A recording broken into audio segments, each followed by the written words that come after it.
When the pain's been up on my walls,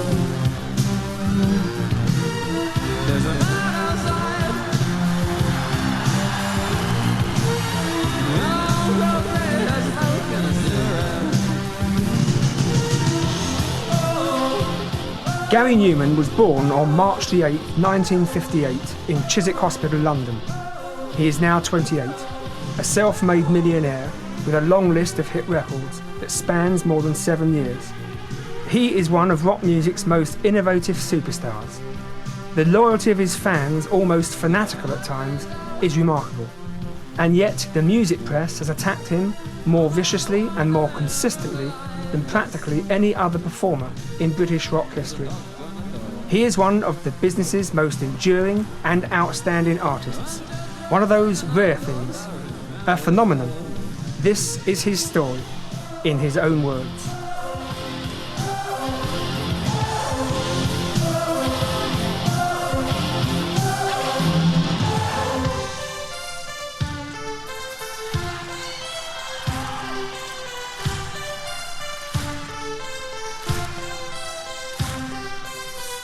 So now I'm alive, now I'm thinking to myself about little deals and issues, and things that I just don't understand. Seems like a white lie that night. Those lies, 20 times. And I don't think it meant anything to me.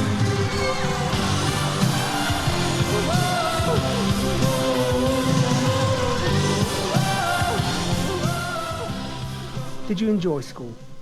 Junior school was all right. I was fairly bright, so I used to get on fairly well with the work. That was no problem. Mathematics and that kind of thing in particular.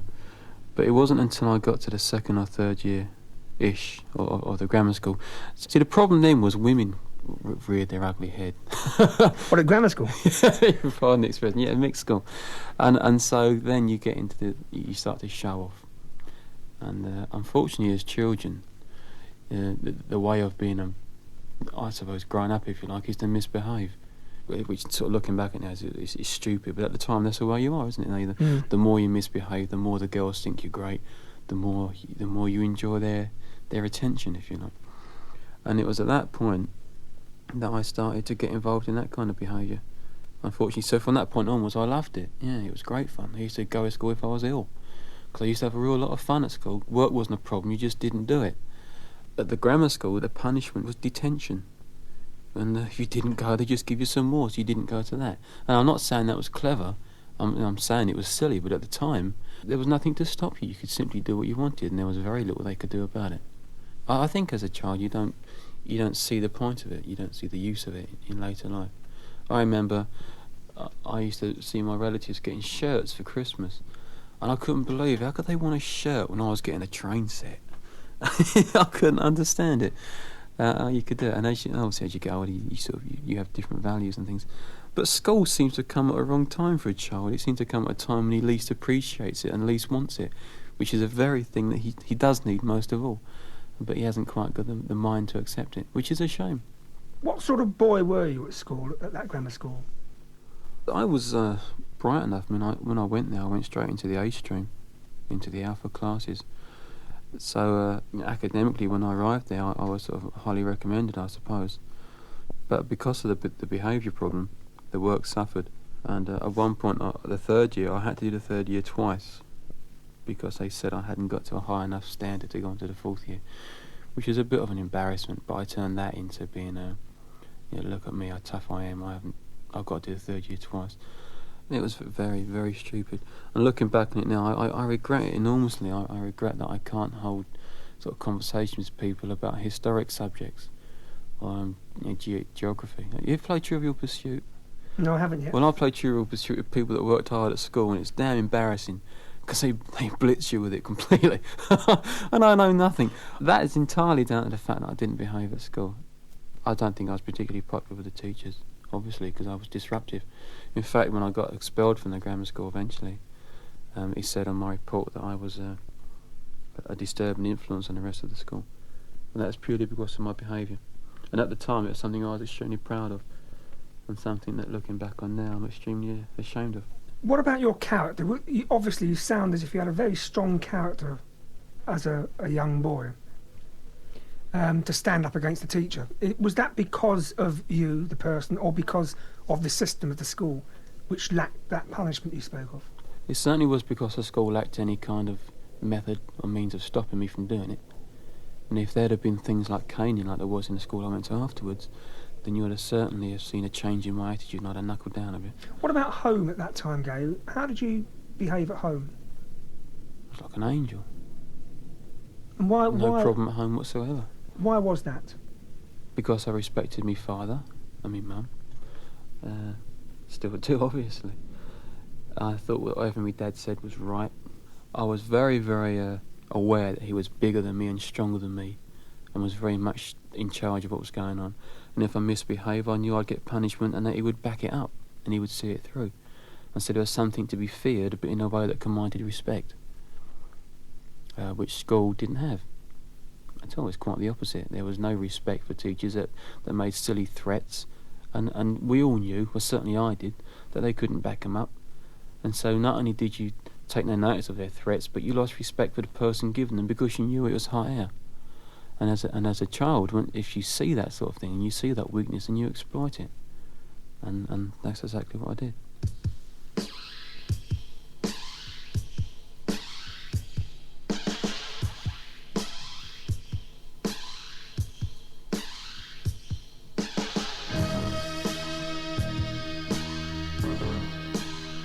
It was hard to avoid. I suppose it was a shame, but they didn't even try. Looking back over those years, could you see yourself in different circumstances as being a boy that would have the sort of ability to study and to get on academically if it was in a different environment?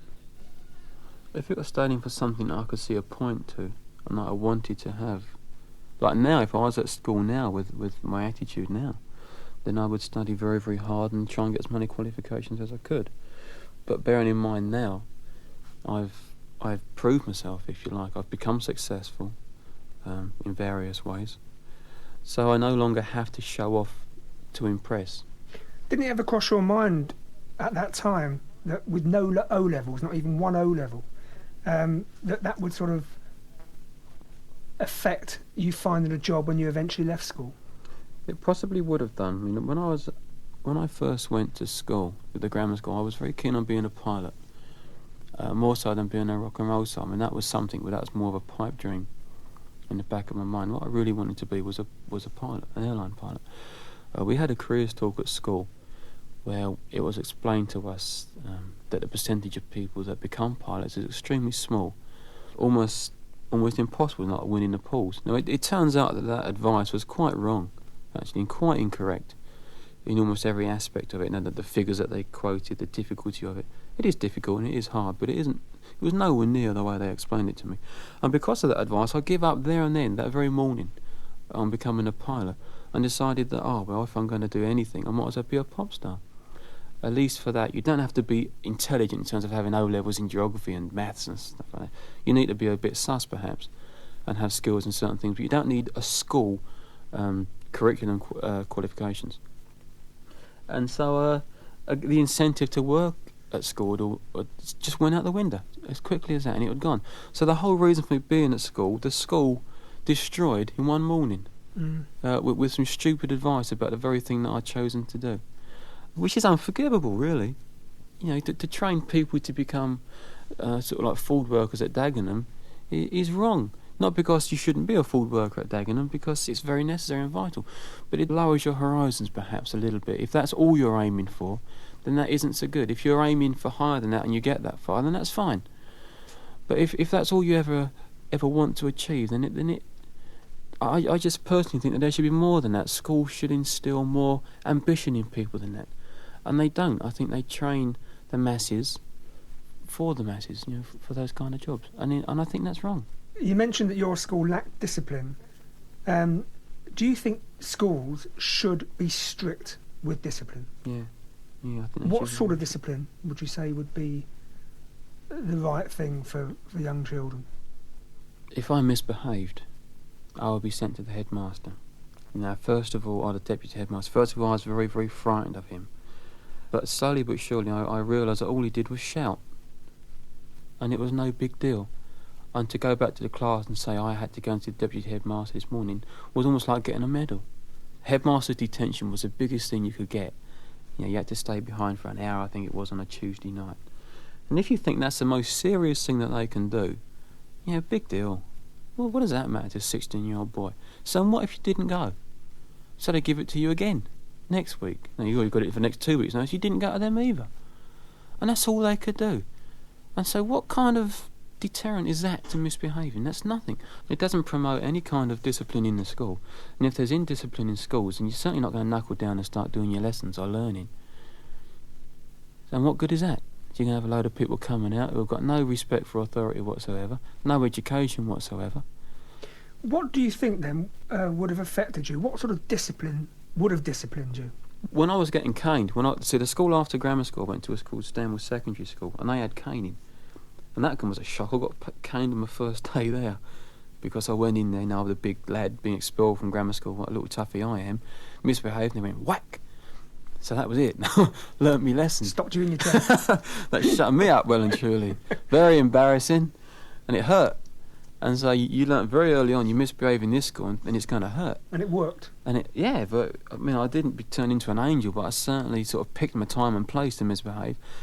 I still didn't have any faith in the school education system as such, because at this point, wanting to be a rock and roll star, I had no need for qualifications. I think it's important to instill into children a sense of respect, not just for any elder, but a sense of respect for authority. Whether you agree with it or not, it can do you. And you have to learn that. You have to learn that if you do something wrong, something will happen to you because of it, or probably will happen to you because of it. I can't see much more they can do. I certainly don't believe in you couldn't hang them.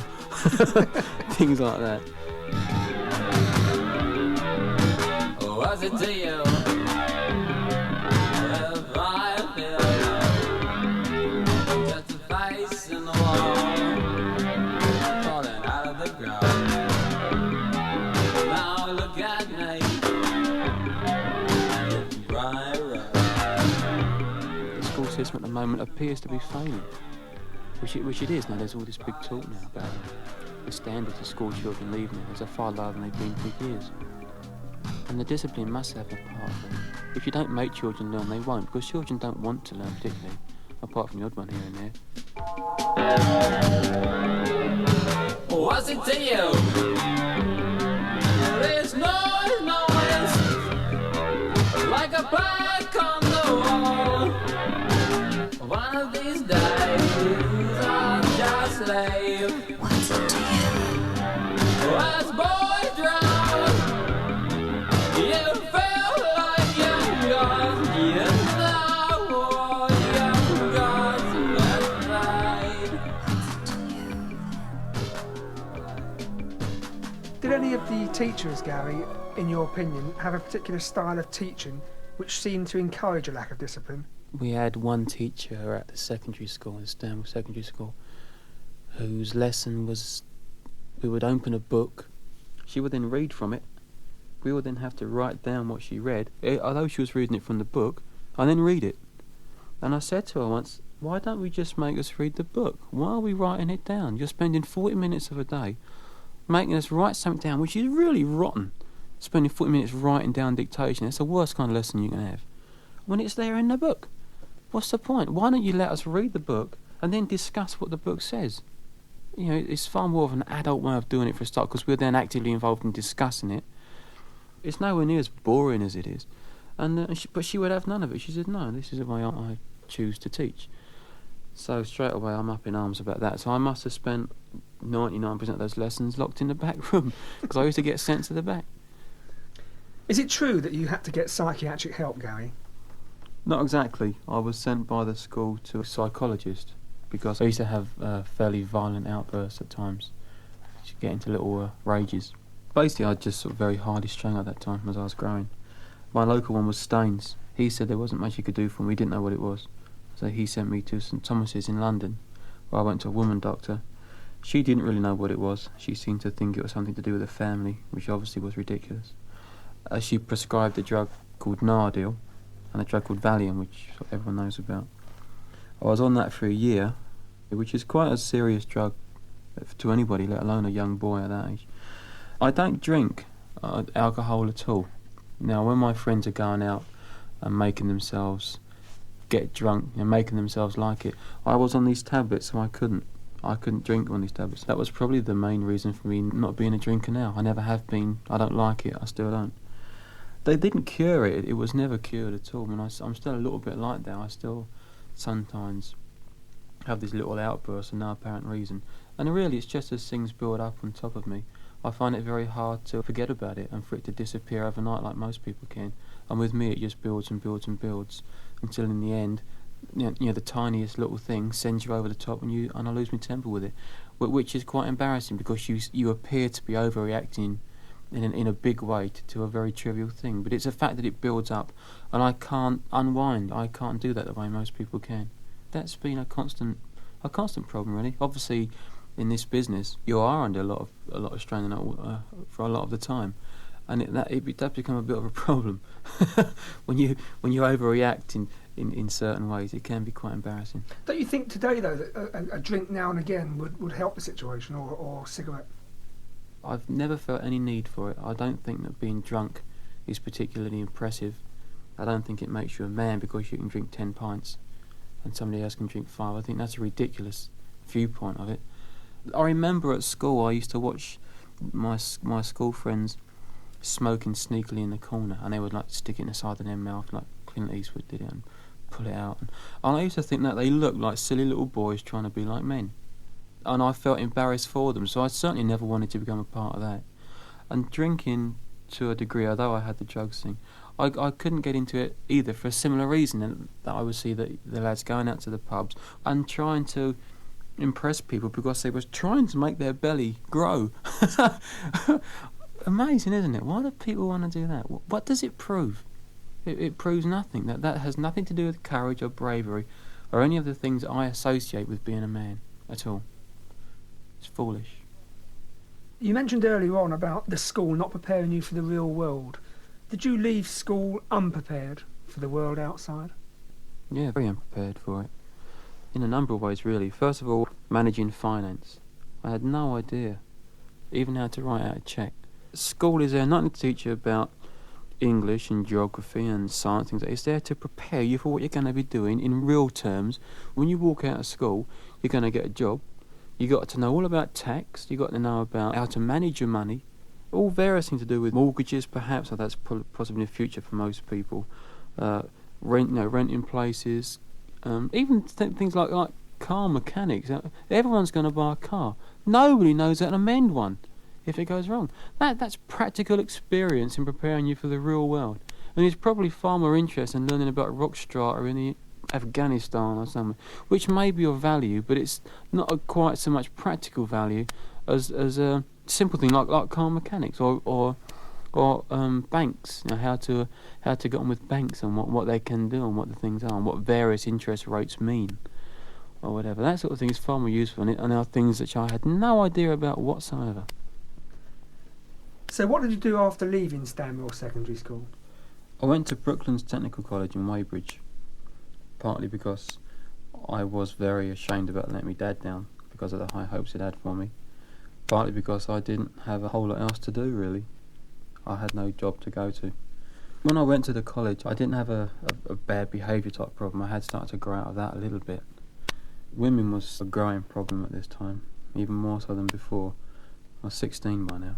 I had to do a 5 O-level course. So I had to do English literature, English language, mathematics, sociology and music, just as a general course. And bit by bit, for various reasons, I stopped attending the lectures as often as I should have done. For various reasons, some of them justified, some of them a bit silly. Music was the only one I really stayed interested in. I started to take these lectures, and at one point they give us this thing where we had to go home and write a piece for 4 parts. So I wrote this one, thought it sounded extremely nice, sent it back in, and they said, no, you can't have that. And so I said, well, what's wrong with it? You know, it sounds right to me. And he said, it doesn't matter what it sounds like, it's written down wrong. And that finished me in music, because to me music is only about what it sounds like. That's all it matters. I don't care where the idea comes from, who did it first, who did it last, who did it best. If it sounds good, then it's worth something as far as I'm concerned. And I can take that to like quite extreme points of view with what I'm doing now. But at that particular point, that in itself was wrong. It didn't matter what it sounded like. I thought was ridiculous. And so I stopped going to music there and then. So within a space of about 2 months, I'd virtually knocked all the 5 subjects on the head. I didn't leave it as such. I just stopped going. The college eventually wrote a letter to the house saying, where was I? And that's how my dad found out about it. So didn't go down very well.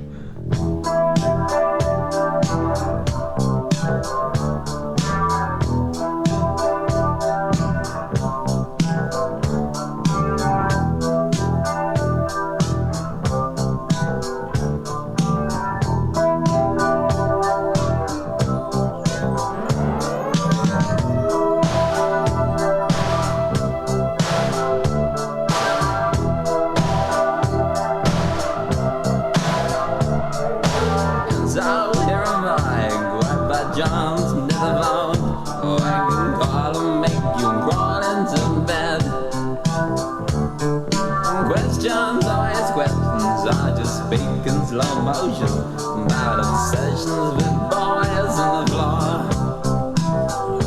Take the smile of your face, wipe the tear from your eye. Don't say you're sorry for me.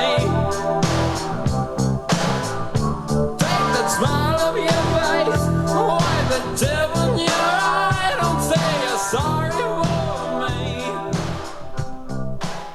Toby Webb is Gary Newman's father, and he's managed Gary's career since the end of 1979.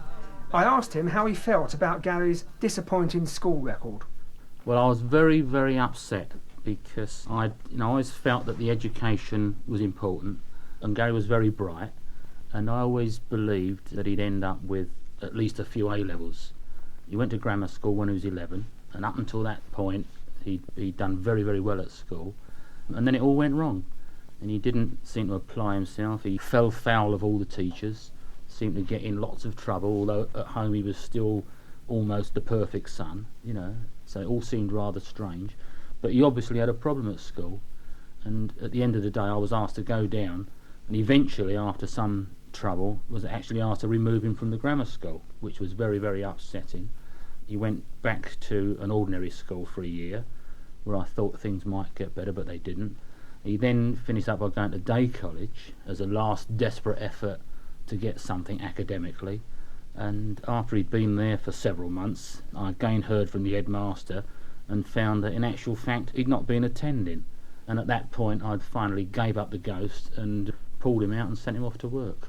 So now you've left college. Had you started writing any songs at this time? I was writing lots, actually, at this time. In fact, I wrote one called Friends, which ended up being on the first album I ever did.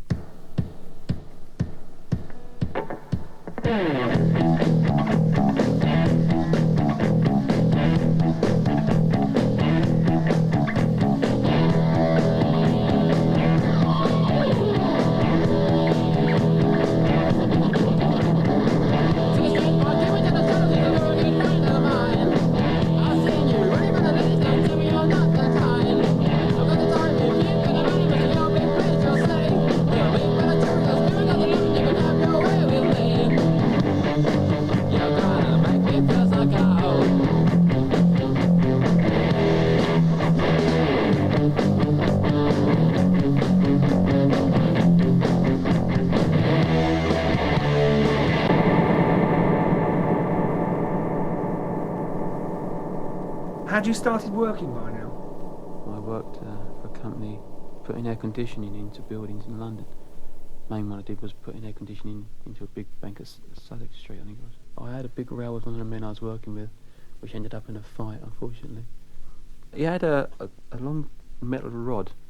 He was trying to hold it in one hand and saw it with a hacksaw with the other. And it just kept turning. So I said, it won't work. I know I'm new to the job, but I'm fairly sure you'd have to put that thing in a vice. And he said something to me which annoyed me, so I called him something, and he thumped me. So I hit him with the hacksaw, and that was the end of that job. So I got so that one finished. Well, what did I do after? I can't remember. I think I started an air freight company. That's right, called United Marine or something like that. It was just an import-export company, air freight, and I did that for a while. By now, I'd started to write an awful lot, mainly just, I suppose you'd call it poetry. I didn't intend it to be poetry. It was just, to me, it was just writing, just words, that I would try to add to music later on if I had piece of music that worked with it. I started to write tunes quite seriously now. That was my main hobby, and I didn't go out, didn't do anything. I just stayed at home, wrote stuff on a guitar, and I spent most of that at this office when we wasn't working, just writing these ideas. It wasn't a particularly busy company. I eventually had a big row there and had to leave there. I'd learnt to drive for this time. I went to another air freight company after that, which is the worst job I'd ever had in my life. It's called Mercury. They were the nastiest people. You can't believe how stupid men get when they work in an office, how petty they get. That's my stapler, that's my pen. Your desk is 2 inches closer to mine than it should be. I dyed my hair at this point, dyed it blonde. They wouldn't let me go out to the pub with them. They wouldn't let me go anywhere with them anymore. I was completely excluded from anything they did because they said I was an embarrassment to them, which is fair enough. I was not exactly the sort of thing your so-called mates do, is it? One of them threatened to smash up my car unless I dyed it back normal again. This big fat bloke sitting beside me. Why did you dye your hair, Gary? Because you wasn't sort of a rock star or pop star at this stage, were you? No, I wasn't. I mean, you weren't even in a band, were you, at this stage? I was in a lot of little mates getting together, but I certainly wasn't going out gigging, nothing like that, no. But by this time I had started to play music with other people in your rooms and around. We might have done a few things up the local youth club or something. I really can't remember, to be honest, but I certainly wasn't out in a proper band gigging, no, nothing like that. No. Why I dyed my hair, I can't remember. I think at the time I had some big conviction that it was freedom of the individual and I was going to do what I wanted to do, and more as making a point than because it looked good. I think which is what a lot of people do it for now. They look different purely for the sake of looking different rather than it looking good. That's fine if that's what you want, if that's what you're into and you want to put up with all the abuse and the violence that comes with it, and it does come with it. Then I personally think those people are quite brave, but I do sometimes think that their reasons are misguided, as mine were. Mm. You're doing it to prove a point is foolish. Doing it for a good reason is something else entirely. What sort of work were you doing at this company? You mentioned an office. You was working in an office. I simply imported air freight. There's a company I worked with that imported flares and fire extinguishers. So they come in from America on the plane, they go into the customs shed. I have to write out the form which clears them through customs. I give that form to customs, and the stuff is then imported into the country. The client can then come and pick it up. I'm the middleman, the agent. So really, you didn't sort of get in contact with the members of the public. There was no effect of customers objecting to your hair. It was purely they didn't like. Oh yeah, the customers never saw you. You was a voice on a phone. It's probably the blokes in the office for some reason or other didn't like it. Obviously, then you didn't enjoy that kind of work. I wasn't very good at it either. I was rubbish, actually. It didn't help because the blokes that I was working with wouldn't tell me what I was supposed to be doing. The way you do it is you walk in and the blokes there explain to you how the job works, they advise you, and slowly but surely you get to know it better. You get more and more clients, you widen your knowledge of the subject. That didn't happen to me because nobody would talk to me. And they would deliberately give me the wrong information so that my goods would all keep getting impounded by customs. If you do that too many times, and your goods are automatically impounded by customs because you're considered to be possibly open to bribery or whatever, to illegally import things. And so it just caused me nothing but grief and aggravation. When you were working there, Gary, did you see that kind of work as long-term or just as a filler until your music took off? I saw every job as a filler, completely. When after that job I tried a small driving job, I would deliver goods around the place. Again, I saw that very much as a just-for-now job. After that, I worked for a company called W.H. Smith, the book company. I had a great time, actually, smashing people. All of those people were in transit, all of them. They were coming in on their way to somewhere else, and the turnover in staff was enormous. The money was quite good. But there's a great bunch of blokes. Most of the blokes, because maybe they was in transit, they seemed to have quite an adventurous sort of spirit about them. A lot of them went across to Europe for the whole summer busking. One of them wanted to be He was actually a pilot, so I got into flying actually because of one of the blokes there. I was also impressed when I found this bloke could actually fly airplanes. I thought, Christ, you know, I saw him in a new light. I used to wear hush puppies, which I really scorned at the time. Anyone that wore hush puppies was nowhere. But when I found that he could fly planes, I thought it was the business. All the people there were not knowledgeable people or intelligent people necessarily, but just very interesting people that were not content to just have a particular job and stay there for the rest of their life. They didn't want to be famous for anything in particular, but they wanted to be out and doing something different with time and out and sort of travelling, whatever it was. It was good. I enjoyed it there very much. In fact, I worked there until the day my first single came out. I worked right up until that day, and I didn't leave work until my very first single was released.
Were you in a band during this period?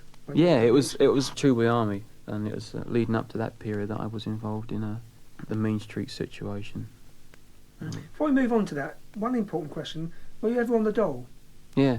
Because a lot of people get the impression that Gary Newman's sort of gone from job to job to job to job, and then stardom just fell into your lap with no unemployment. How did you feel when you was on the dole? Were you one of these sort of getting back at society, unemployed youngsters?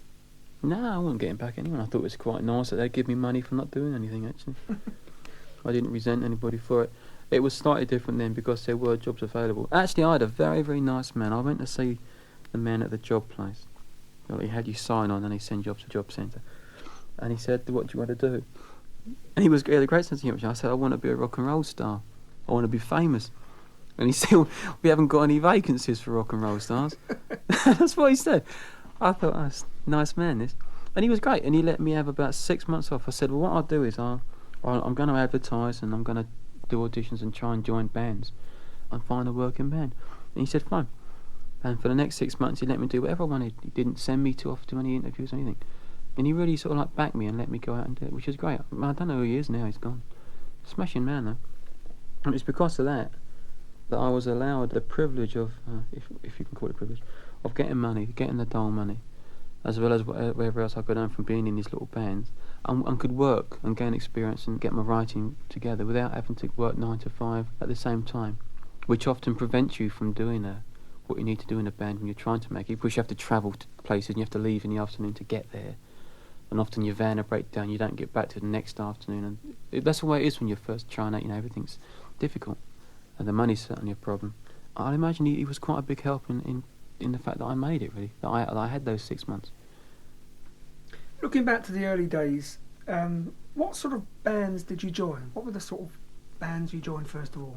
First of all, I just joined bands that did British Legions and social clubs, and we'd be doing songs like Route 66 and all the old Stone stuff, Tie Yellow Ribbon Round the Old Oak Tree, dreadful, Yeah. horrible stuff.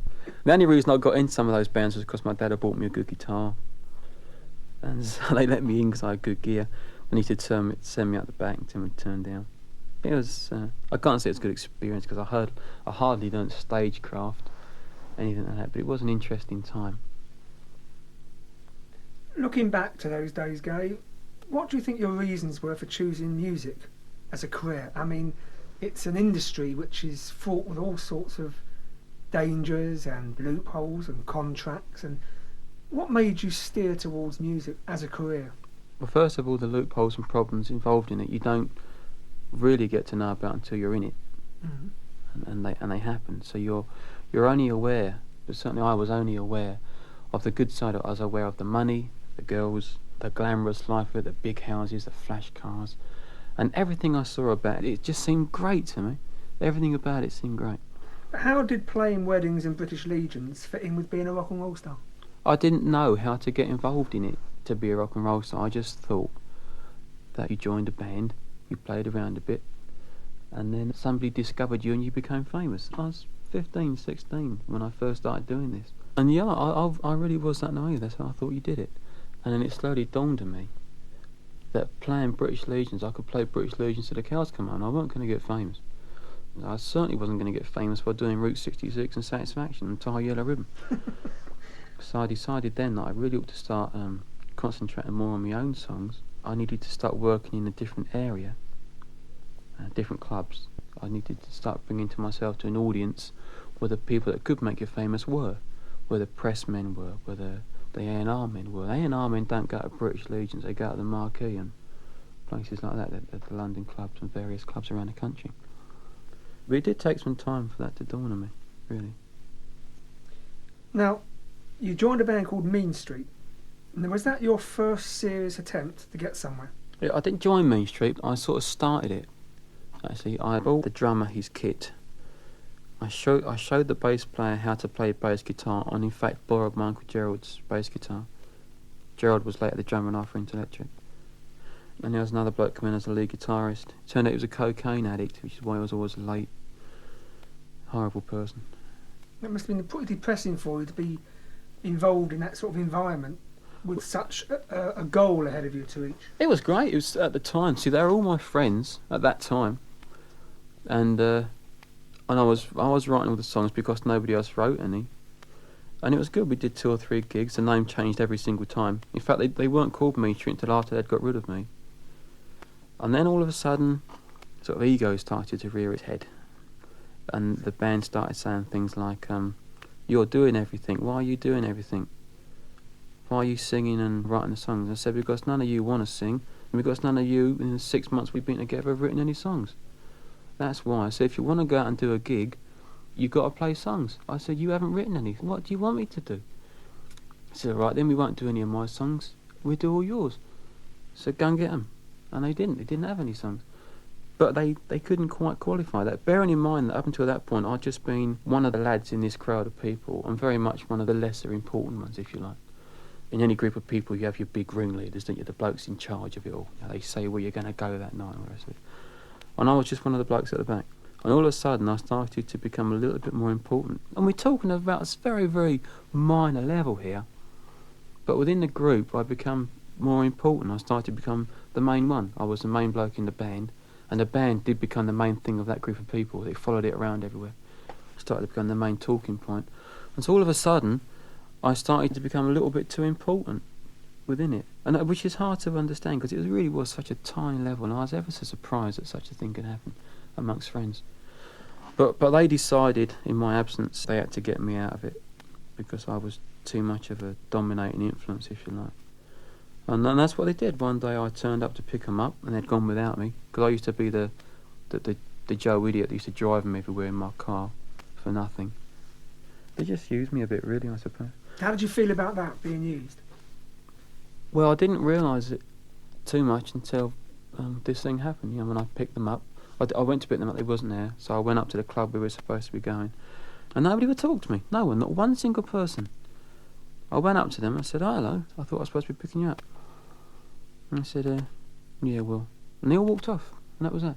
Not a word, not a nothing. Even the girlfriend, and the girlfriends had talked to us, and it had obviously been planned for some time, this descent, if you like, amongst them all. And I really couldn't understand it at all. I'd never been braggy about it or anything. I was far from confident about what I was doing. I was far from confident about the songs. The only reason we'd go out doing those songs is because they had been saying that we should, no, because they liked them. In fact, most of those songs were what ended up being on my first album.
Anyway, that was how I was taken out of the band.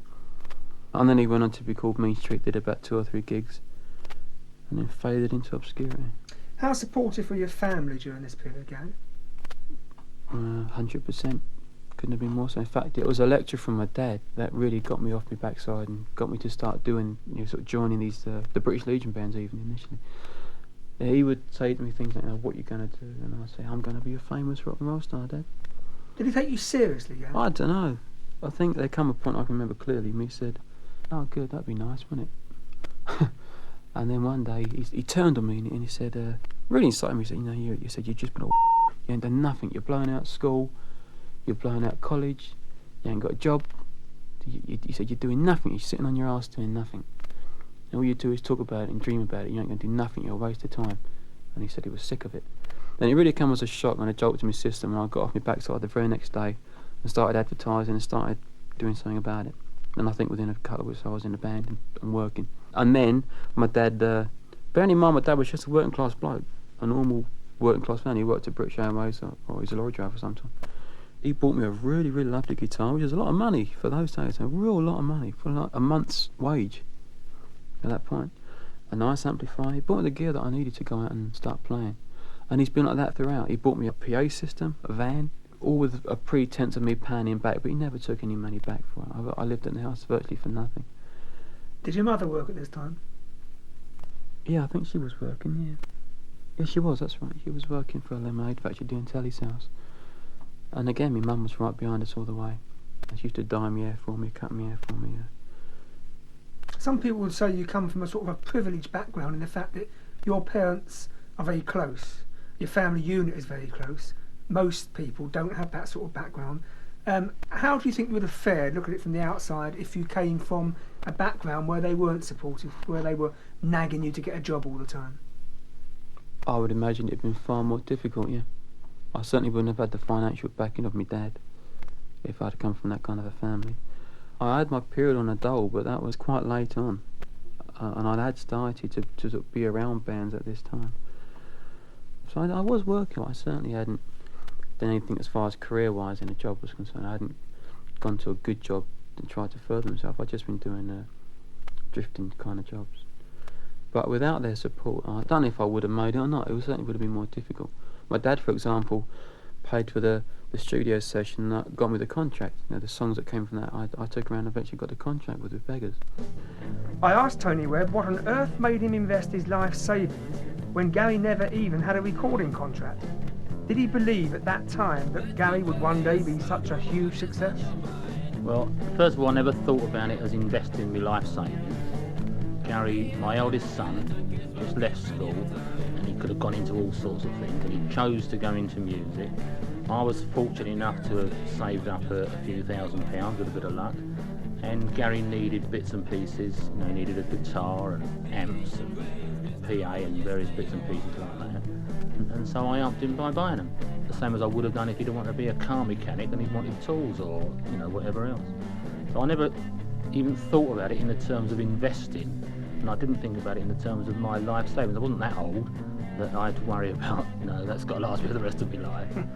And so I didn't look at it like that. And I certainly never ever thought about success or otherwise, because none of that meant anything at that particular time. This was just Gary wanting to play music, wanting a guitar, and you don't think of that in terms of some superstar later on down the years. So at that time you didn't even consider the fact that he could one day be the huge success that he is today? No, never ever even thought about it.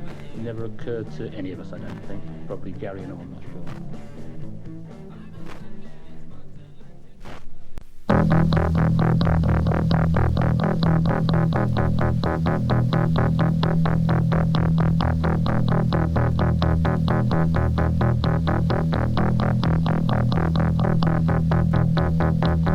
Flow my tears, the new police song. The slogan of pieces. You must live. They've got me, and I'm one of them. Cancel silence, they screamed for days. We've been here before, we won't stay. They can die, they can just turn off. Some people move in circles, some people need the heroes, but I don't mind, I don't mind.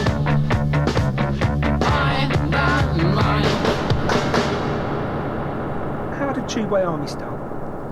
Well, after the Mean Street incident, in fact, I think when I left them, I think they was called Riot or Riot? Heroin. They was called at one point Stiletto, Riot, and Heroin.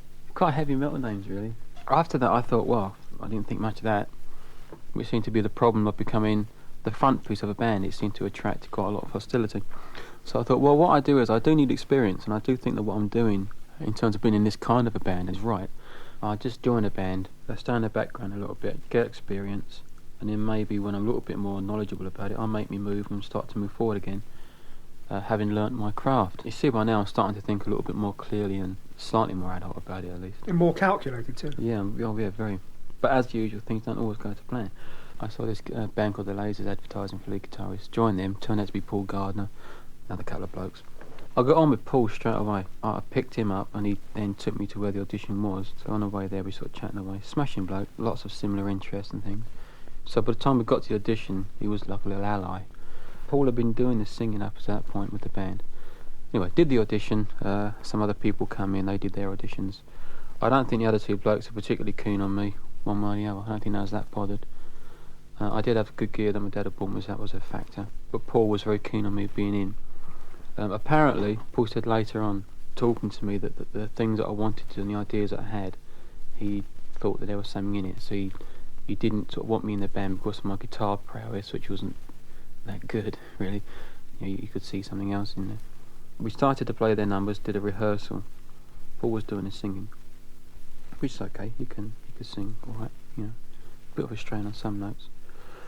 So I said, do you want to eventually be doing your own stuff? Because I was very interested in being in a band that was at least doing their own material if it wasn't mine. And he said, yeah, we want to, but we haven't got any. So I said, well, I've got this tape what you used to do with this other group. Have a listen to that. Maybe if there's some of those things you can like, we can at least start doing one or two of them, and it'll be a start to having our own repertoire. So I played them the tape, and what happened was they just started doing all them songs. He said, right, we'll do all these. Paul said, well, you better do the singing because I can't do anything like that. And he wasn't that interested in being a front man, never was. He was quite happy just to be there, playing his bass. So within a week, I was back to square one again, singing at the front, writing songs. Then I said, you ever notice that all the punk bands are all called The something? And I said, yeah. And I said, we're all called The Lasers. Why don't we call it something other than The something? So he said, well, what do you suggest? I just happen to have here a whole selection of names, which you might be interested in. So we picked Tubeway Army. In fact, I think at one particular point, I didn't want to call it Tubeway. I wanted to call it just Tubeway, or Tubeway Boys or something. So that's how it became called Tubeway Army. The first gig we ever did was on the same bill as Mean Street Fab, which caused all sorts of arguments and ructions. They was actually annoyed that I hadn't told them I was in a band, as if I owed them anything, as if I had to tell them anything. Oh, I don't like them. No, I get it. I don't like the memory. I thought diabolical what they did, it really was. I then have the cheek to say that I betrayed them somehow by not telling them that I was in a band. I couldn't believe that kind of attitude. After they'd left you in the lurch. Yeah, anyway, blew them apart, because they were not very good at all. The man that owned the club thought it'd be a real laugh to put us on the same knot and not say anything. You know, so he was all in on it, he thought it was great fun. So we knew this gig was coming, and we practiced and practiced and practiced. And it was good on the night. The main band was called The Saints, if you remember them. I think it's an Australian band. They was quite big at that time. And we was at the bottom of the bill. We went on, did our bit, you know. When on came Mean Street, rent a crowd. Did alright. Good night, I like that. But it did cause some ructions, and some feelings were aired that night. It's good.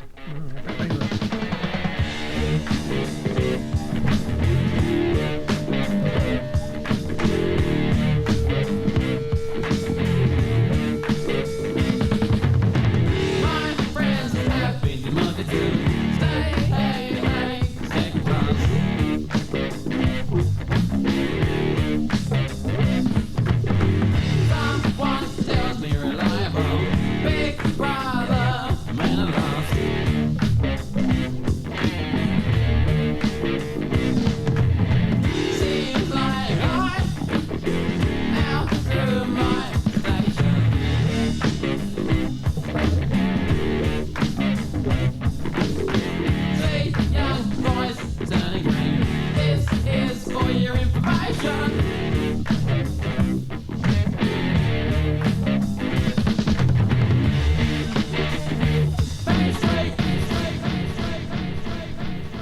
When you joined the Lasers, was it your intention to take over the band? No, not at all, not in the slightest. I was quite content. I wanted to be in a band that was doing its own material. And that was the reason I suggested doing my songs, not because I wanted to become the front of it. I wanted to stay at the back because of the problem I'd had with music, because I'd been at the front of the jealousies that had been involved in it. And so I didn't want anything more of it. I wanted to gain experience. I didn't want to keep having arguments with people. So as soon as I detect any kind of ill feeling behind the scenes, and I'd rather just pull out and leave it.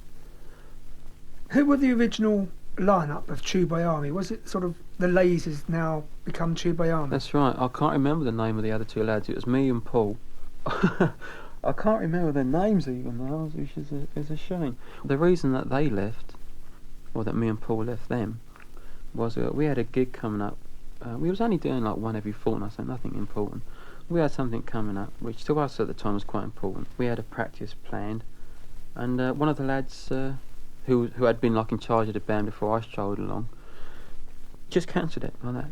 So I got a bit annoyed about this, and I said, you can't cancel. It's important for us. We need the practice.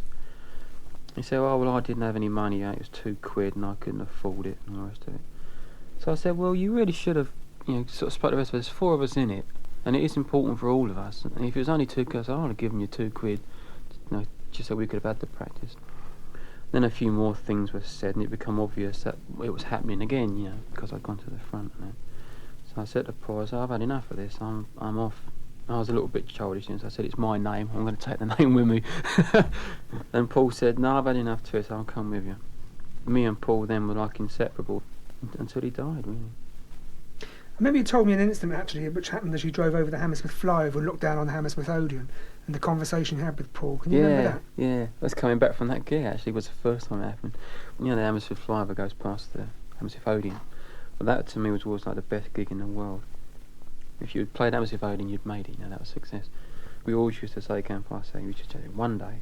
And that was it, just say one day. And we got it to be like a little pattern. And we'd always say, every time we went past, just say one day. We'd be there. I remember Paul telling me that he believed you as well. When you said one day, he really believed, because you said it would definitely happen. And it was amazing when it did happen. I've really got no idea why I had so much faith. I don't think I was doing anything then to make somebody think that I could actually do it. The Lasers now have turned into Chew by Army, and Chew by Army now have become Paul Gardner and Gary Webb still now, isn't it still Gary Webb? Yeah, I used to call myself Gary Valerian then, because I wanted to be spacey. Oh, what a stupid name. It didn't last long. I got it from a backward dictionary. It means flowering herb, I think. There's you and Paul and Chew by Army, what happens next? I think initially, after those two left, Gerald joined again. He joined for the first time at that point. Can you remember your first gig of the 3 of you now playing together? No, I think it was the Roxy again, the same place as the other one. But I can't remember for sure. And the other thing that's happened at this time was my brother John. He was about 12, I think, and he'd written a song called Lucky at 12 years old. And we used to do it in the band. Used to go out and play it, and used to get up on stage and sing it with his little leather jacket and swastikas on, safety pins and all that rubbish. Called Johnny Silver. Johnny Silver, yeah. He used to get on stage and sing. We consider that punks are supposed to be big and hard and mean and tough. And you get all these punks there that's amazing haircuts and pins all over the place. And it was great, these little kids. You used to really like him, support this little boy coming up on stage. They weren't horrible people at all. It was nice. It was a good time. Why did you play punk? To get a contract. I didn't like it, especially. It was quite an interesting time. And some of the music was alright, but basically people couldn't play very well. The songs were extremely simple, not particularly inventive. It wasn't creative in any real way. The most creative thing about it was the image and the hype around it. It certainly wasn't the music. But the thing was, everybody was signing a punk band. Everybody. To get a contract. What were the early gigs like? Horrible, really. Did the crowd enjoy it? There was a period when if you was a punk band and they enjoyed it because it was hip like a punk band. And then as it became more and more for the masses, if you like, rather than the select club people, it started to become a little bit difficult. It was very violent at times. There some quite nasty incidents. In fact, the last gig I ever did was at a pub in Acton And remember the Skids, the band called the Skids with Richard Jobson and the bloke from Big Country, Chad Adamson was in it. That's right. Well, they were supporting us, but I think that was a mix-up in the bill. It should have been the other way around, but somebody wrote the poster wrong. But there was a horrible fight there, and I really thought then, no, this is ridiculous. I'm just going out on stage a bit of target. I'm going to do it. Yeah, it's got nothing to do with music whatsoever. Were you nervous? Yeah, I used to hate it. I used to feel physically sick before going on stage. To 20 people sometimes. I used to absolutely hate it. I found it far more nervous going on then. Then again, I was very new to it then. And I was playing to an audience which was far from converted. And was extremely violent, was about 2 inches away from my face. which is a problem in its own right, you know. And yet now we can go on 10,000. We did a live thing in America. It's 50 million people live. We've established why Gerald joined. Yeah, well, I didn't have a drummer. Gerald come in. We had gigs up and coming. So Gerald filled in for us until we could get in another drummer, which we did eventually. He was a chap called Bob Simmons. He was a real Genesis fan, as I remember. He didn't play on the first single, but was on the sleeve of the first single. I think Gerald actually played in the first single, as Gerald played on many other records that he didn't get on the sleeve for. Bob was alright. Why did he actually join 3 times, your Uncle Gerald? Well, because I kept getting rid of people. I just would turn to Gerald to sort of come and help me out until I We got need you something again. else. Yeah. What about your first recordings? How did they come about? The very, very first one I ever did was in a little garage studio in Chobham. I believe it was called South Siffy. Shit, a bloke had built it in his garage. I think it was just a 4-track thing, but it might have been 8, I can't remember. Gerald went with me, did 4 songs, one of which ended up being on the first album. That was my first introduction to it. My first proper recording session was in a place called Spacewood in Cambridge, where I learnt an awful lot from the people there. A man called Mike Kemp in particular was great. He was probably sick to death of punk bands trolling in and trolling out again because that was the cheapest studio in the country at that time. 16-track, but mainly home built. My dad paid for it. We did That's Too Bad, a song called That's Too Bad. Oh, did my son another one, which I forget the name of.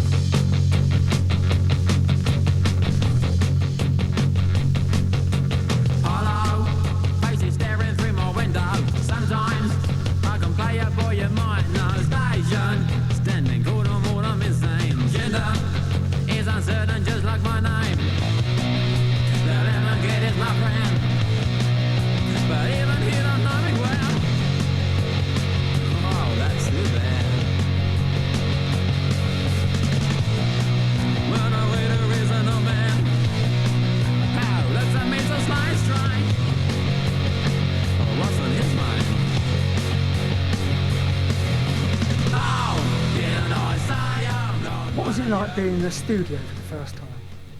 To me it was great. I even used to put on my special clothes to go there. It was an event for me. It's a very special event. Right up until about 1981, 1982. It was only then when I actually bought my own studio that I started to get a bit blasé about it. I've always felt that you often feel the way you dress, which is why I'm probably so image conscious. I've always found that very important. So I felt that I ought to go into the studio looking a certain way to help create an atmosphere of what I was going to be doing. Was it easy getting your recording contract? Well, it took a lot of time to get, and there wasn't a whole lot of bargaining done with beggars when we eventually arrived there.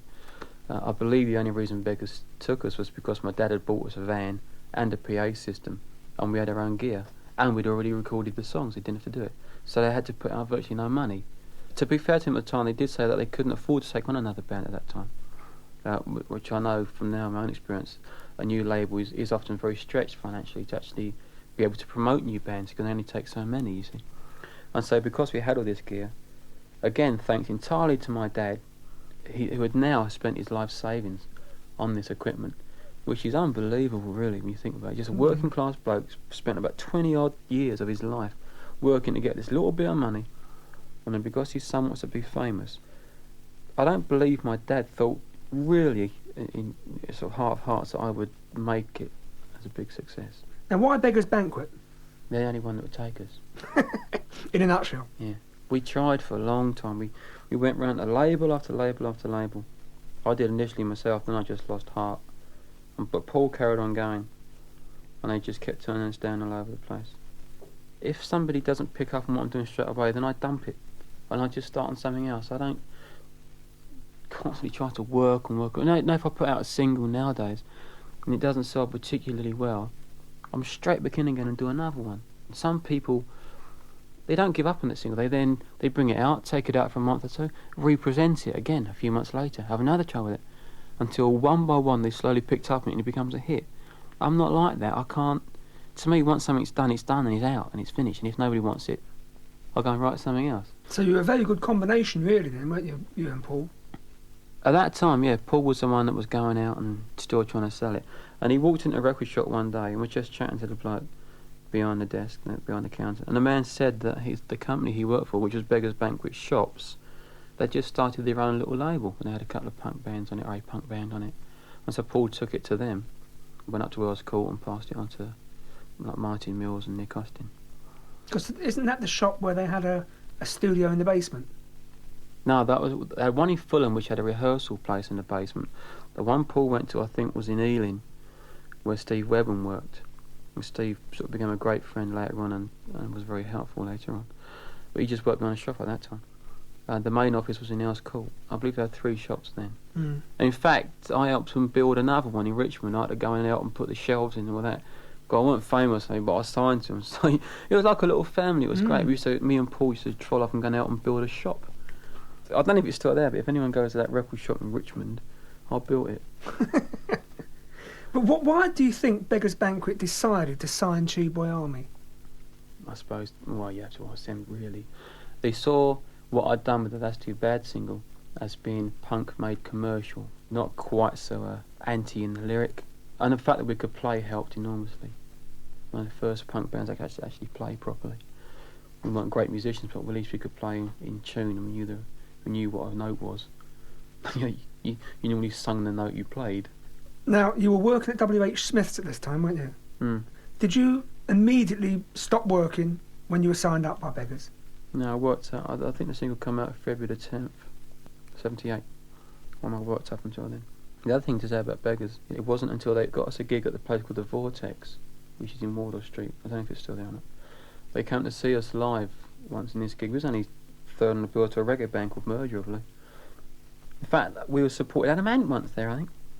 Because Adamant used to be quite big in the clubs. It was when they saw us live or saw me on stage that they decided to sign us up. And apparently they saw something about the way I was on stage which they liked. They said I had a command of the audience, which is ridiculous. There's only about 3 people there. But that's what they said. Why did you record a second punk single? Because I wanted the record company to put some money into it, because my dad had paid for the first one. And I wanted them to commit some money, because I knew that the punk stuff I was doing wasn't what I actually intended to do. And I didn't want to risk losing a contract, because it didn't have anything to lose by getting rid of us. So I knew that once I started giving them stuff that they hadn't signed me for, there would be a temptation for them to let me go, to stop the contract, say, no, that's not what we want, you'll either do what we want or you go. So what I wanted them to put some money into us, so they had, knowing that they was very short of money, once they'd made a financial commitment, they would be more inclined to stick with us and see it through than they would be if they hadn't put any money into us, you see. I don't know if I was right or wrong. I mean, it worked, but they may have other reasons for it, I don't know. So that's why I did the Bombers single, to get them to put some money into it, knowing that the third one, the stuff up and coming, was going to be possibly a radical change, as they say. Because by now I'd stumbled across a synthesizer. And whose idea was it to use a producer on that single? Theirs. A guy called Kenny Denton. Nice enough man. Did you welcome that decision, or...? I can't remember what I thought about it at the time. I don't think I was particularly against it one way or the other. Although I was thinking quite clearly about future plans, I wasn't particularly bothered about whether I used a producer or not. I don't have any memories of being sort of very, very anti that at all. They took us to a great big studio in Wembley, which I was quite impressed with. There was a line in a song about pulling needles from the arms of junkies, because it's quite a funny lyric. And I remember Nick Austin saying, "Oh, you can't have junkies, Radio 1 won't play it." So I had to change it to nurses, I think. Well, the nurses pulling needles from their arms instead of junkies pulling needles from their arms. So I was actually sort of not doing what I was told then, but listening. I wasn't quite so stubborn. The stubbornness followed a few months later, and I started to become quite convinced that what I was doing, particularly the synthesizers in that way, was quite correct. And I stopped listening to what people were saying an awful lot.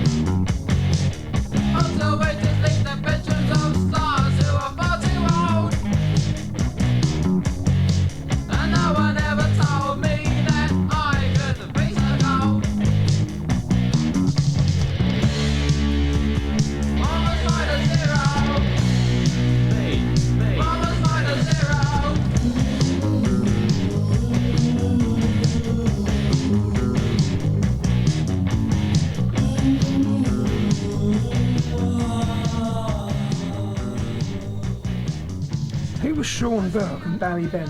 We was a three-piece, me on guitar, Paul on bass, somebody on drums, Bob or Gerald, I can't remember. What I wanted to do, I didn't want to have a band with two guitars in it, where the two guitars are doing different things. I simply wanted to make what I was playing on the guitar more powerful. So I wanted another guitar to be doing exactly the same thing. And when it was time for a solo to come, instead of me playing a solo, so the whole rhythm guitar side just stopped, there would also be a guitar playing rhythm. So with the exception of solos, I wanted it to be doing the same thing, a very powerful sound. Beggar's Banquet always wanted me to start getting into doing duo guitar things, one guitar doing one part, the other guitar doing another. Possibly more musical, but not what I intended the other guitar to be for. But that's what Sean Burke was brought in for, to be that other guitarist. He then brought in his mate on drums, because the drummer I had must have gone at that time again. So he brought in his mate called Barry. So now we had a split in the camp. We had me and Paul on the one hand, who was very keen to get away from the punk thing into the electronic thing. Beggar's Banquet not being happy with what we was doing at all, either way. And Sean and Barry firmly entrenched in playing punk for the rest of their lives, which I could see no future to whatsoever. It was purely fashion, and already, by the time I joined it was beginning to die, and the big advances had gone, whatever, it was dying. And I could see also quite clearly that the demand was for stars again. The anti-star thing was over and it was dying. We had a split in the camp, and that went on for a while. I stopped enjoying it. When I wrote a song, it seemed like it was like presenting it for a bloody exam. I had to approve it. Again, I left the band with Paul and took the name with me. Like, Sean and Barry saw it as sacking them, but it wasn't really. I just couldn't handle it the way it was. And by this time I was also thinking about going solo anyway. I'm not being in a band anymore. The reason I started a band in the first place was because I lacked confidence to go out on my own. And now I was beginning to build up that confidence a bit. I'd now done 2 singles in the studio. I started to work on a demo album, and I started to get a little bit more confident about the way I was going and what I was going to be doing about it. I was looking very closely at the market, where I was aiming the audience, what the audience wanted. I just started to think a lot more clearly and accurately about what was going on. And I certainly saw no future in punk, and I saw no future in sticking with those two either. So you've now stopped gigging as a punk band, more or less. Yeah. and you're moving into electronics for your first album. Mm. Why did you move into electronics? I stumbled across a synthesizer one day, and it's sort of fairly well known. It was in Spacewood. I went in there to do a session. There it was. I pressed it. It made a very good sound. It's quite possible that it would have made a very silly, tinny sound that I didn't enjoy, and I would have not used synthesizers. So it was purely good fortune that the setting that had been left on it was one I liked enormously, and also that it had been left behind at all. You know, it was waiting to be picked up from the session before. It was enormously powerful in its sound. It could just blow a guitar off stage, and I began to see an opening for a completely new kind of music, played in a completely new way, if you like. Now, Beggars had signed a punk band. Yeah. Did they approve this electronic involvement in your music? No, they was ever so upset. Couldn't see it at all. They wanted me to go in and do an album of punk songs, and they was very upset when I didn't. But to their credit, they went with it and they give it a try. But bearing in mind that the first album that I released was a demo album. I did it in a very, very cheap 16-track home-built studio, more or less, in 3 days. An album came out of it, so you can't really expect it to be highly polished or anything like that. And it was my very first tentative steps, full of flaws, but first steps into electronic music. Now, you joined Beggars Banquet as a punk band with the name Valerian. You're now calling yourself Gary Newman. Yeah, he went to Newman for the first album. What made you change your name to Gary Newman? I thought Valerian was extremely poncy, to be honest about it. Having got over me wouldn't be a spaceman bit, the name was obviously ridiculous. I wanted a name which was conventional. See, Mark Bolan had a brilliant name. It was a relatively ordinary name to say, but when you call a pop star Bolan, the name becomes far more interesting when it's good, and it was spelt unusual. When I used to look for the phone book, nobody spelt it like that. Oh, that's great. Double prong name, Bolan. So I thought, I want something like this. And then there was Bowie, and there was a few other people that had done the same thing, fairly conventional names, but which took on a whole new meaning when put beside a celebrity, a rock star. And so I wanted something very similar to that, so I scoured the yellow pages at the back of Beggars' offices once, and come up with Neumann Kitchen Appliances, I think. Neumann. Now at this particular point, David Bowie was doing his Berlin thing, So I thought, well, I can't really call myself Neumann. Took the E off, and I took the N off, and that's how Newman came. A fairly conventional name, spelt a little bit different, and there you have it. Station boys keep their hands on steel. 2 white days now seem quite unreal. It's always so close but never quite arrives. The vision's nothing of film shade. There's nothing in the window. Oh my, a bit on my bedside. Black, white, no image in the mirror. My. What was your relationship then, Gary, with Beggar's Banquet at this time? Well, I wasn't too pleased about getting the electronic album. I did also do a lot of other stuff which was purely guitar based, but that wasn't why I gave them as being the album. And I think that was the stuff that they later released as the plan. It was always a little bit strange with Nick. I used to get on better with Martin, maybe because Martin was more diplomatic. Now, Nick Austin, who's the partnership with Martin Mills. They were the two men that ran it. I don't know why. No, Nick was a very nice person. I just sort of, maybe he didn't let me get away with as much as what Martin did. But on reflection, don't you think you were asking a lot of Beggar's Banquet at that time? Yeah, it was. But I mean, that's why I'd done the other singles, because I knew I was going to be asking a lot, because I knew what I was going to be giving them wasn't what they signed me for. I hoped that they'd see that it had a future, and I think they did, because that's why they released their first electronic album. And although that wasn't exactly sort of greeted with open arms with the press, it wasn't slapped in the face. It was a good reception for something like that. You know, if it wasn't slammed into the ground, then there was obviously something there which was an interest, which is why they let me then go ahead with the Replicas album and start to release electronic singles, because there was no singles taken from the first album at all. The singles didn't come until I started the second album, the Replicas album. Now, was it at this time that you decided definitely to go solo? Yeah, I was very keen to go off on my own now. I didn't want to be part of a band, mainly because I was convinced that the public at large were sorely in need of a single singing act to be a star. All the bands that were there, the magazines and the public were picking out the singers or the guitarists. They were picking out one person and specialising on them. There seemed to be little interest in featuring bands as a whole. But it seemed to me at the time that what people were after and what people were missing was a single singing star, a new one. Not an old one that was still going, but a new one that would come out of the punk era, would come from it with that kind of rebellion and something new, but not quite so anti everything else. That's why I wanted to go solo. Not because I wanted to get away from Paul or anything like that. No, quite the opposite. Paul agreed. You know, Paul thought that that's the way it should be as well. But Beggar's Banquet didn't want to lose the small following that the band had, record sales wise. I don't know what the first album had done. I think they only printed 3,000 or 5,000, but I think they were sold, which for a small label was good.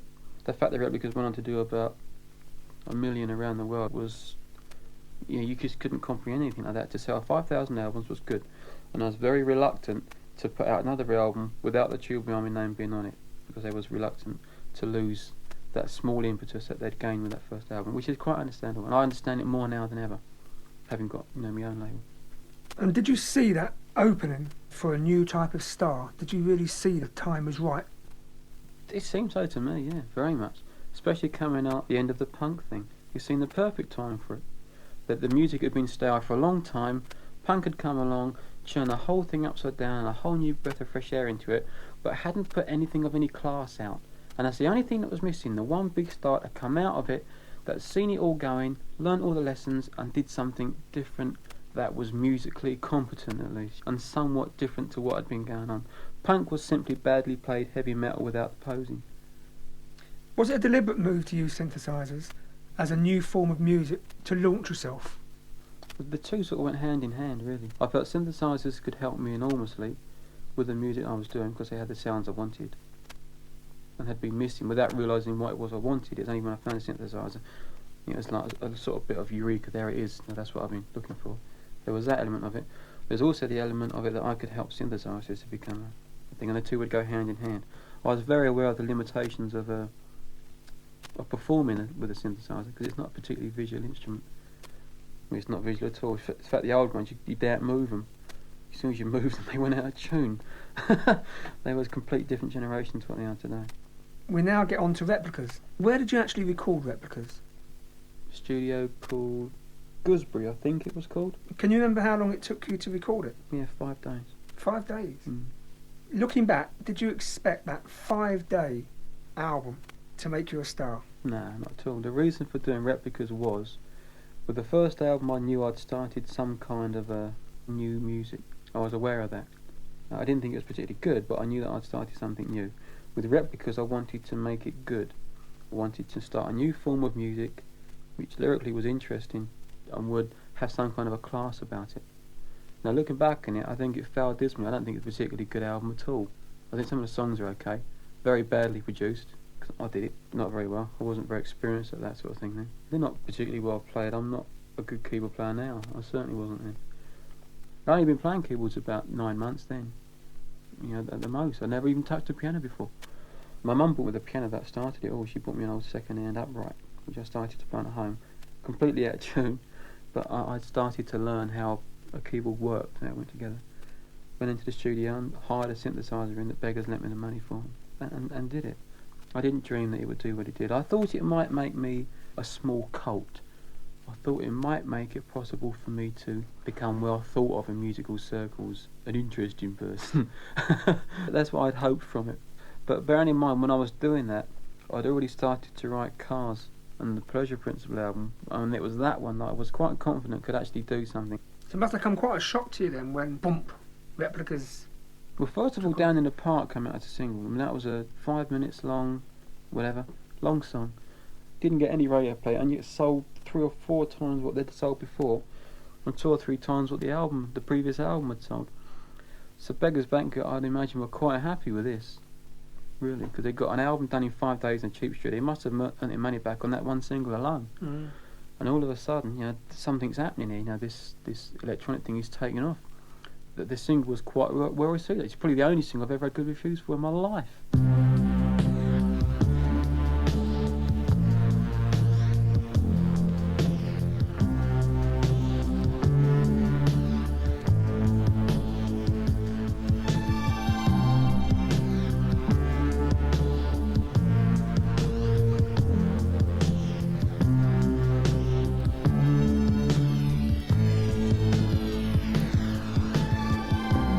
Down in the park where the Macmen meet the machines and play kill by numbers.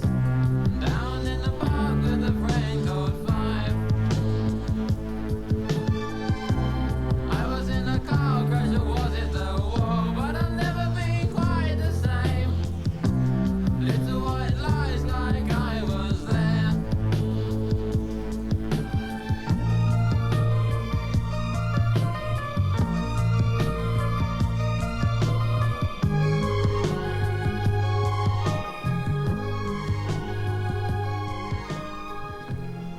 How well did it sell Down in the Park?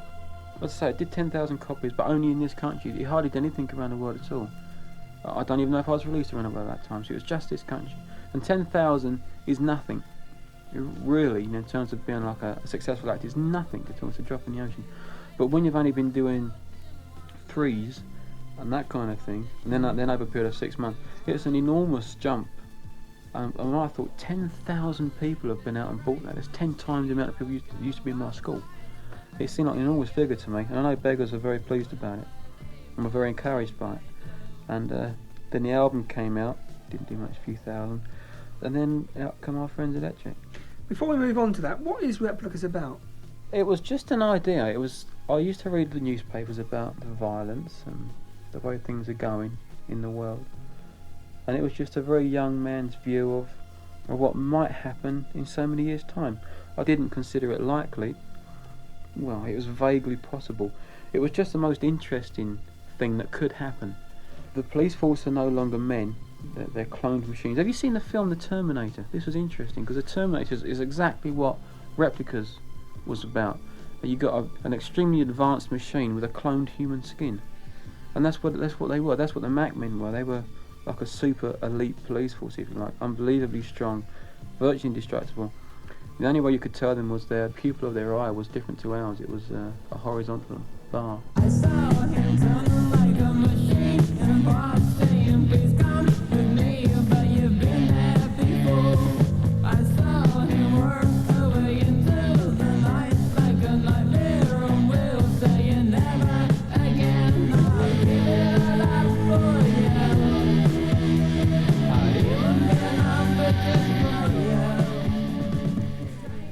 men called grey men. The whole concept of the album basically was the government decided they couldn't handle it anymore, and gave the running of the country to machines. Therefore, there would, in theory, be no bias towards one class or another. The machines decided that the only thing that was wrong with it were the people themselves. So they thought they devised a way of getting rid of the people without the people realising it. So they invented a thing called a quota test. The men were called grey men. They would come around and give you basically an IQ test. If you didn't come up to scratch, you were taken away and supposedly re-educated from the machine. What you were, in fact, then was just got rid of. What people didn't realise was that every month when a quota test would come round, it was more difficult than the one before. And so bit by bit, they could get rid of all the people, like an hour hand on a clock, so slowly that people wouldn't notice until it was too late. Anyway, that was the theory behind that. There were people called crazies who suspected what was going on and run. There was a curfew. People were not allowed out after night time. That again was to control everything. There were machines. The song Down in the Park is about the machines in the park. These machines turned on light sensors. They turned on when it got dark, turned off when it was light, and they were allowed to do anything you like. They were all programmed for horrific crimes against people. So if people were out at that time of night, the machines would destroy them in all sorts of obscene ways. That was a deterrent to stop people coming out. And also, if you were caught by it, you shouldn't have been there anyway, so you had no comeback against it. So in theory, there was nothing wrong with the machines because you shouldn't be out there in the first place. There was more things than that involved, but that was basically it. That was the whole theme of the album. Were Beggars Banquet at that time keen for you to return to live work immediately? Not quite. What happened was our Fringe Electric became a big hit, very luckily. A lot of people who I'll never know made certain decisions that made it a hit. And making a picture disc for one. I never know who decided to do that, but it was because of that it achieved what it achieved and got on top of the pops. The man on top of the pops, whoever decided to have Me that week instead of Simple Minds, which was the other single that was moving a lot, whoever that man was, I made it instead of Simple Minds at that time. It could have been the other way around. I might not have made it but for him. The song itself, actually, just to sort of linger on that a little bit, was an accident. I'd written the song as it was actually quite melodic, and one day I was playing it before I recorded it and hit a wrong note, the part of it, and it sounded better. It was a completely wrong note. It was an accident, and it was that thing, I think, more than anything, which people remembered about the song. So there's a whole series of accidents and unusual events that made the song and me famous. You preferred at that time to wait and not do live work, didn't you? Yeah. Well, Beggars Banquet at that time had set up a club tour for me, which I was really annoyed about. First of all, because they hadn't asked. I didn't want to do one. Now that it was obvious that we was becoming famous extremely quickly, I thought, I'm not going to go out and do a club tour. People are only ever going to see me as Gary Newman with an enormous light show, the best show in the world. And so I was really annoyed about that, and me and Nick Austin had a couple of stand-up rows about it. I don't remember Martin saying too much one way or the other, but Nick was keen for me to go out and do a club tour, and I was very violently opposed to doing any such thing until the money came in and I could do a proper concert tour with an enormous stage set, because I wanted to be seen. I only ever wanted to be seen as that. It was at this time that you started the auditions, wasn't it, for new members? How did that go? Actually, no, I started the auditions for the keyboard player and drummer before our Fringe Electric was a hit, so that was in the basement of the Fulham Beggar Shop. That was Gerald was there with me, so he was like picking the best drummer. Oh, I just played our Fringe Electric and Down in the Park and they had to play along to it. Simple as that, really. And that was Chris and Sed's audition? Yeah, Chris conned me.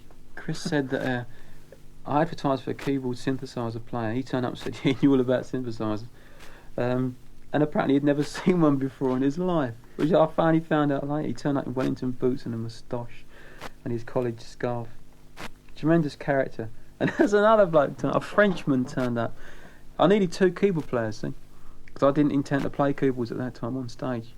And Chris turned out. He could play very well, but he absolutely fooled me that he knew all about synthesizers and filters and envelopes and all the things that go with synthesizers, and he was completely busking it as he went along, pretending that he knew what he was talking about. Cedric was obviously a brilliant drummer from the moment he started. Gerald was very impressed with him. So Cedric got the job.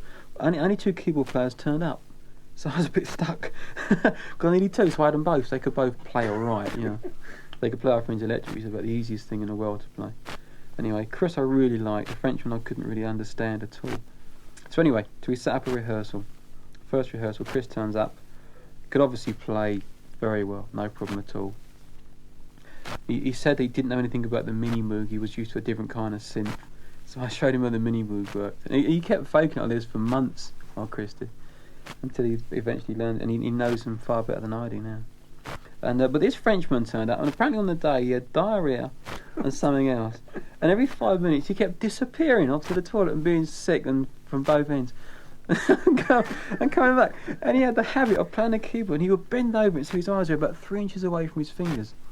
Down in the Park is 5 notes. The main verse. It's the simplest thing in the world to play. And he couldn't get it right, this poor little Frenchman. That was the end of him. After that he had to go out and he had to find another keyboard player. And at that time, because I'd been a great Ultravox fan, and Ultravox was split up, and I come across Billy Curry, and so he became the second keyboard player. But did they, that's Chris and Sed and Gerald, or yourself, any of you realise that you were literally only weeks away from Our Friends Electric and stardom? No, not at all. Even when we did our group whistle test, we had no idea. I just saw it as was what I said earlier, just making myself known at quite a low level, but of doing something unusual and classy. And that was all I saw it as doing. I considered what I was doing to be quite innovative, to be quite new. I wasn't that modest about it, but I certainly didn't think it was particularly worthy of great fame at that point. As I say, I saw the next lot of stuff coming as being more commercial orientated and more chart orientated. So you didn't expect Our Friends Electric to reach number 1? No, I didn't expect it to get anywhere.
On this, the second album in the series, Gary talks about his success and the enormous pressure that came with it, the stage shows, the critics, and much, much more.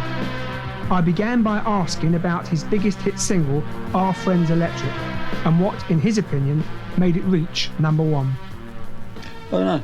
I don't understand it. I certainly think the way we presented ourselves on Top of the Pops was enormously important. I insisted, I didn't insist actually, the BBC were very helpful and they seemed almost pleased that I was taking an interest in the lighting. Because when I went there I said, I don't want any of your coloured lights, I want all white light for a start. So I'm going to be all in black, and I want a lot of white light coming up from the floor, up us rather than all down all the time. Because I'd watched Top of the Pops for years and everyone was the same that went on it. Everyone looked the same. I wasn't keen on that. I just didn't want to look like that. I wanted to stand out a little bit. But weren't you aware that you're actually talking to the BBC on your first Top of the Pops, and then there's you, Gary Newman, talking about how they're going to control their lighting? Didn't that occur to you that this was the BBC? No, I didn't really. No. I was very sort of intimidated, I suppose, by the actual performance, which is one of the main reasons I didn't smile. It wasn't part of the image. I was just very frightened and very nervous, and that's why I didn't smile. The people there were very nice. We turned up, they were very helpful. I said I wanted something. Instead of saying, you can't talk to us like that, we do this all the time, they said, oh yeah, great, that looked good actually. And they were very nice about it and very helpful. Of course, your first TV appearance was, as Gary Newman, of course, was on the Old Grey Whistle Test, wasn't it? Well, there was still Chilbury Army at that point, but I was Gary Newman within Chilbury Army. I changed the name and I was my own person. But it was, the band was still called Chilbury Army. We had one of Chris's friends on guitar who did that one show, and I think he did Top of the Pops the following day, because we did them one day after the other. And I never saw him again. I don't know what happened to him. How did it feel doing your first TV appearance? I remember being very frightened. I remember rehearsing for days and days and days, every single movement. It's taken a long time for me to become at ease on stage, in fact. Like now I can go out on stage with no movement rehearsal whatsoever and just do it. And I've got a large repertoire of rock star poses now that I can get away with it. But in the early days I used to practice a movement for every line and rehearse it. I wasn't the slightest bit natural at all. So when people said that I was very wooden on stage, at the time I was very upset about it. I thought it was very unfair, but they was quite right. I was very wooden, very inexperienced on stage, and I probably looked every bit as ill at ease as they said I did. But that wasn't contrived, though. That was fear, wasn't it? Yeah, it was just a fear that I wouldn't, if I didn't plan what I was going to move, I wouldn't move. Because you see, I'd never been on stage without a guitar. I'd always had a guitar. So you had somewhere to put your arms for a start. You didn't have to move because you only had a guitar. You had to stay to the mic because you were singing. Now all of a sudden I'm on live television. I've got no guitar. I've got to do something with my arms. Did you have a microphone or not? I had a microphone on the stand, yeah.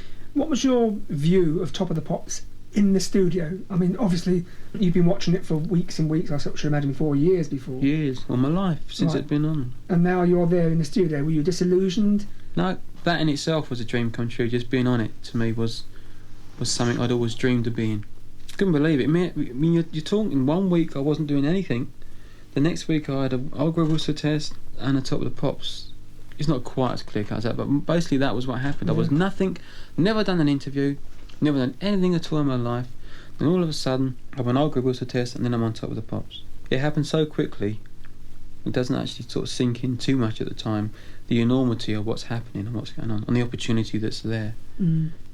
Of course, the picture disc must have helped as well. Yeah, the picture disc got it to the lower reaches of the top 60, top 70. And at that time, Top of the Pops were doing a thing called breakers, where they would play one song from out of the chart that was showing significant movement. I don't think they do it anymore. In fact, if you're outside the top 10 these days, it's hard to get on it, which isn't good, by the way. What happened was, Simple Minds also had a similar kind of thing going on. I had a picture disc, they didn't, but they was more well known than I was. They'd just done a big tour with magazine, the band magazine. So they had to pick one of us, they picked me. So the picture disc was enormously helpful in getting us to that point. I mean, I wouldn't have been there without it. How many picture discs were pressed? I think it was 20,000. Which, if you think about it, considering the single before that was only 10,000, that'd been the biggest seller.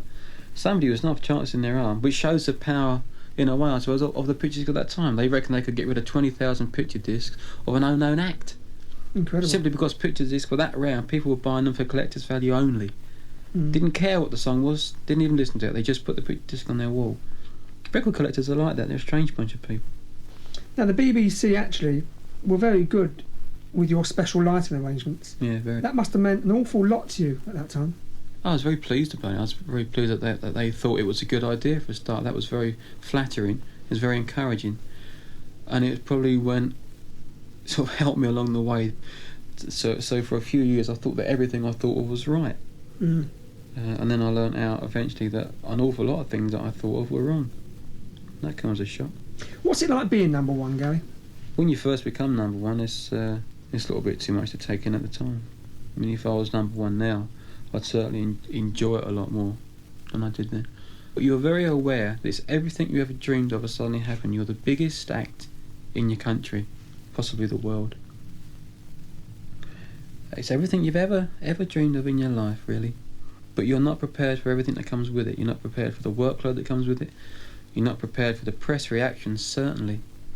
I found it very hard to understand how people could be so anti-me when all I'd done was write a song. You know, I hadn't murdered anybody. I'd just written a song, which had sold a lot of copies. So all I could see was I'd written a song which had made an awful lot of people happy. It was as simple as that. It might be a little bit boring, but that's how I saw it. And I couldn't understand why all this incredible hatred suddenly started pouring out from the press, mainly the music press. It baffled me.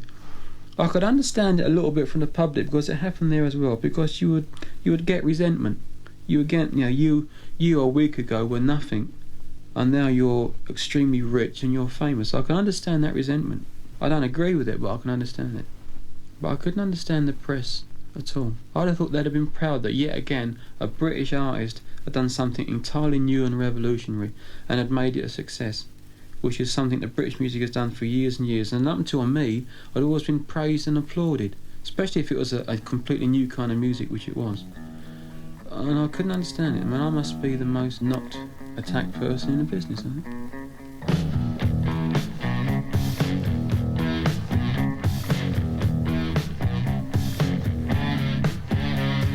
I saw him turning like a machine in a box saying, please come with me, but you've been there before. I saw him work her way into the night like a nightmare on wheels, saying never again, I'll give it all up for you. I'd even be a number just for you. Strangest living boy you could ever wish to see. That's me.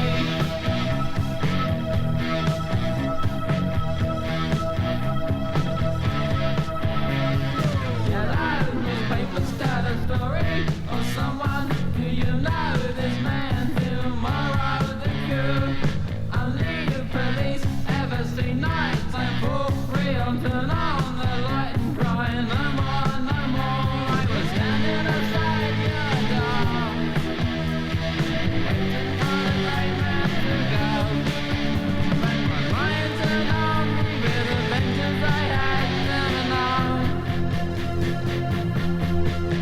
My own. What do you think it is, though? Is it you as a person, or have you sort of understood it since? No, the only thing I can think of, first of all, I made it shortly after the punk thing, where the whole attitude of punks was to be anti-famous, anti-stars, wanting to get rid of them. And I come out of that and said quite out in the open that I want to be it, I like being famous, I want to be rich, and I want to be a star. They didn't like the fact that I'd carefully calculated my career and orchestrated the whole use of synthesizers and my use of it and its use of me to an extent. They didn't like that, it seemed. They felt that everything should be natural and you shouldn't contrive things, which is ridiculous, because contrive simply means you think about it, and if it's wrong to think about your chosen career, then that's ridiculous. And the other side of it is, of course, that the punk thing made the press more important than the bands, very much so. Because the bands, if they were to be believed, which is obviously rubbish, because look at Public Image now and look at Billy Idol now, it was all crap, but I was the only one that was stupid enough to come out and say it, and so they crucified me, and it was all crap. I knew it because I knew the blokes that were writing it. I was hanging around with them. You know, Billy Idol gatecrashed more on my parties than I can count. after I got famous. You know, they all wanted to be famous. They loved it. It was all rubbish. And they knew it was rubbish. The press knew it was rubbish, and yet for some reason or other they convinced themselves that it was all quite genuine. And they probably resented me suddenly becoming famous and not needing them. The way that up until then everybody had needed the press. And I'd made it without them. I'd never done an interview except with your own fanzine. That's the only interview, the first and only interview I'd ever done at that point. An awful lot of music journalists aren't journalists at all. They are young people that would like to be in a band, either can't because they can't play or haven't made it, and do the next best thing, which is write about people that have made it.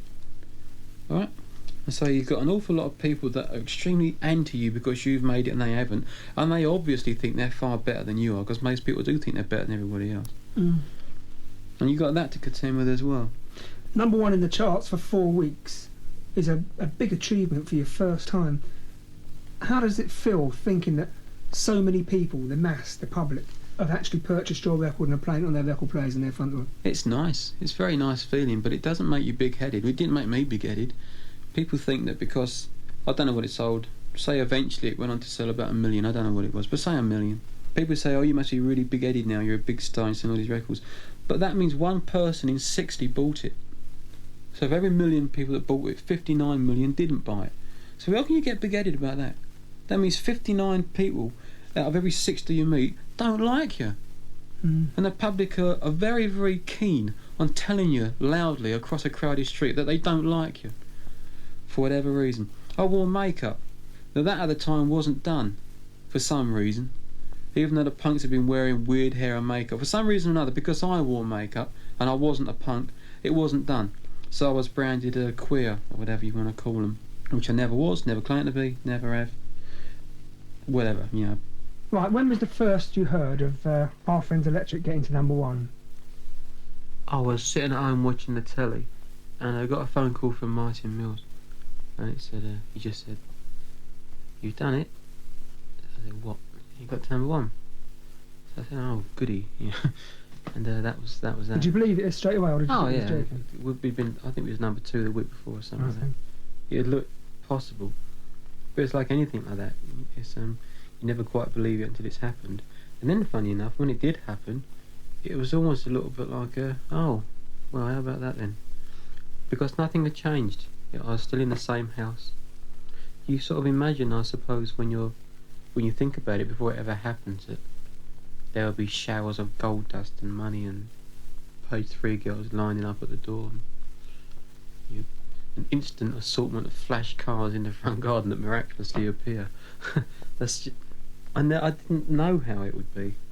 But what it was very much an anticlimax. It took possibly 2 years for it to eventually dawn on me the entirety of what had happened, just exactly what it meant and how to handle it. How to handle it at all, let alone well. I don't think I handled it well until maybe the last year or so, really. Well, certainly since, not before the Warriors period, 83. Didn't you want to sort of rush out and celebrate and phone people up and tell them? And I didn't have a whole lot of mates, you see. That was another thing about it. I didn't even think I had a girlfriend at the time.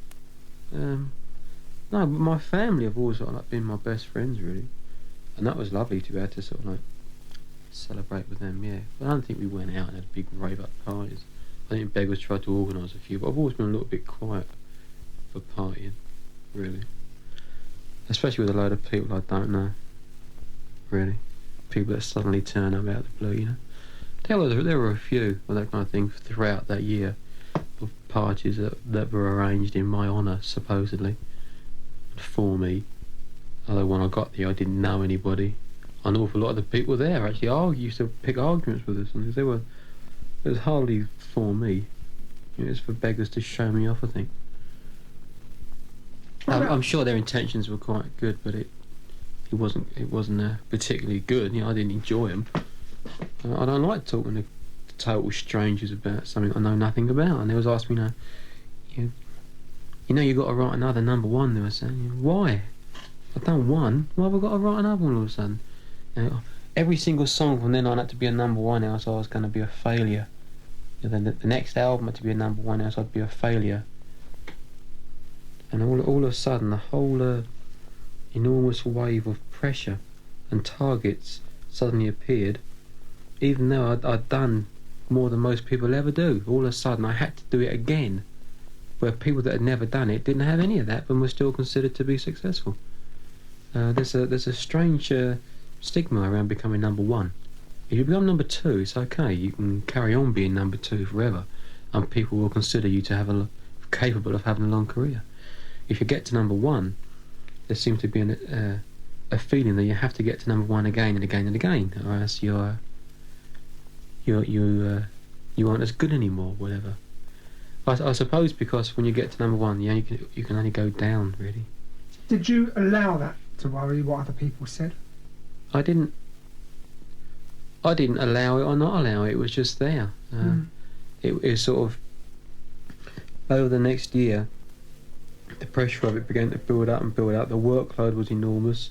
I couldn't handle the press reaction at all. I couldn't understand it. I couldn't understand the public's reaction, which is often extremely unpleasant. I found it very hard to take. The total change of life. Bearing in mind, this is virtually for 1 week, and the whole life just changed all of a sudden. And the money wasn't there to compensate for it until quite some time later, a year at least. And then all of a sudden I couldn't go out anymore. I tried to go to the same places I'd been before, and the reaction against me was horrible. It was really surprising. You know, people would say, "No, you're only coming here to show off." And if I went to somewhere else, they would say, "You're only going to those places because you think you're too good for us now." And there was no pleasing, there was no middle ground at all. There was no way of pleasing both sides. In fact, there seemed to be no way of pleasing either side at any time.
WA bought me a lovely car. They bought me an American Corvette, which I idolised, still do.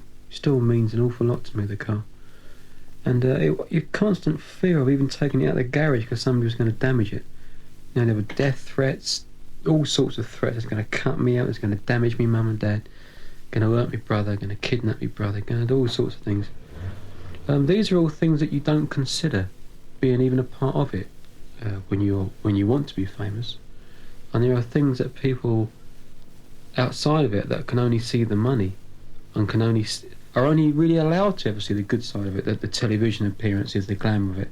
It's things that they find it hard to understand, because to them, to have that much money that is justification for any kind of hardship that comes with it, to have that much money to be all and end all of it.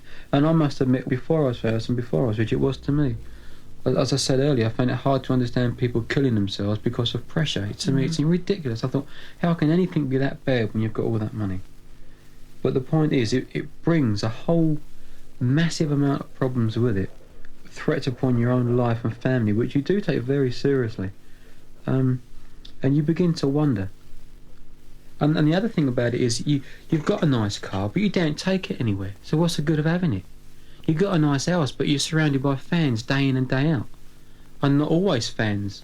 Sometimes people that know you live there but don't particularly like you want to tell you about it. So your house becomes a prison. So you're living in a nice big prison. It's still a prison.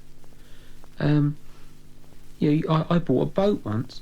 It became absolutely impossible to use because of the abuse and aggravation I got whenever I took it out. The people on the side would shout things out and make your life a misery. They'd try to pick up the girls and touch them up. The girlfriend I had, to try and make you fight so they could give you a good hiding.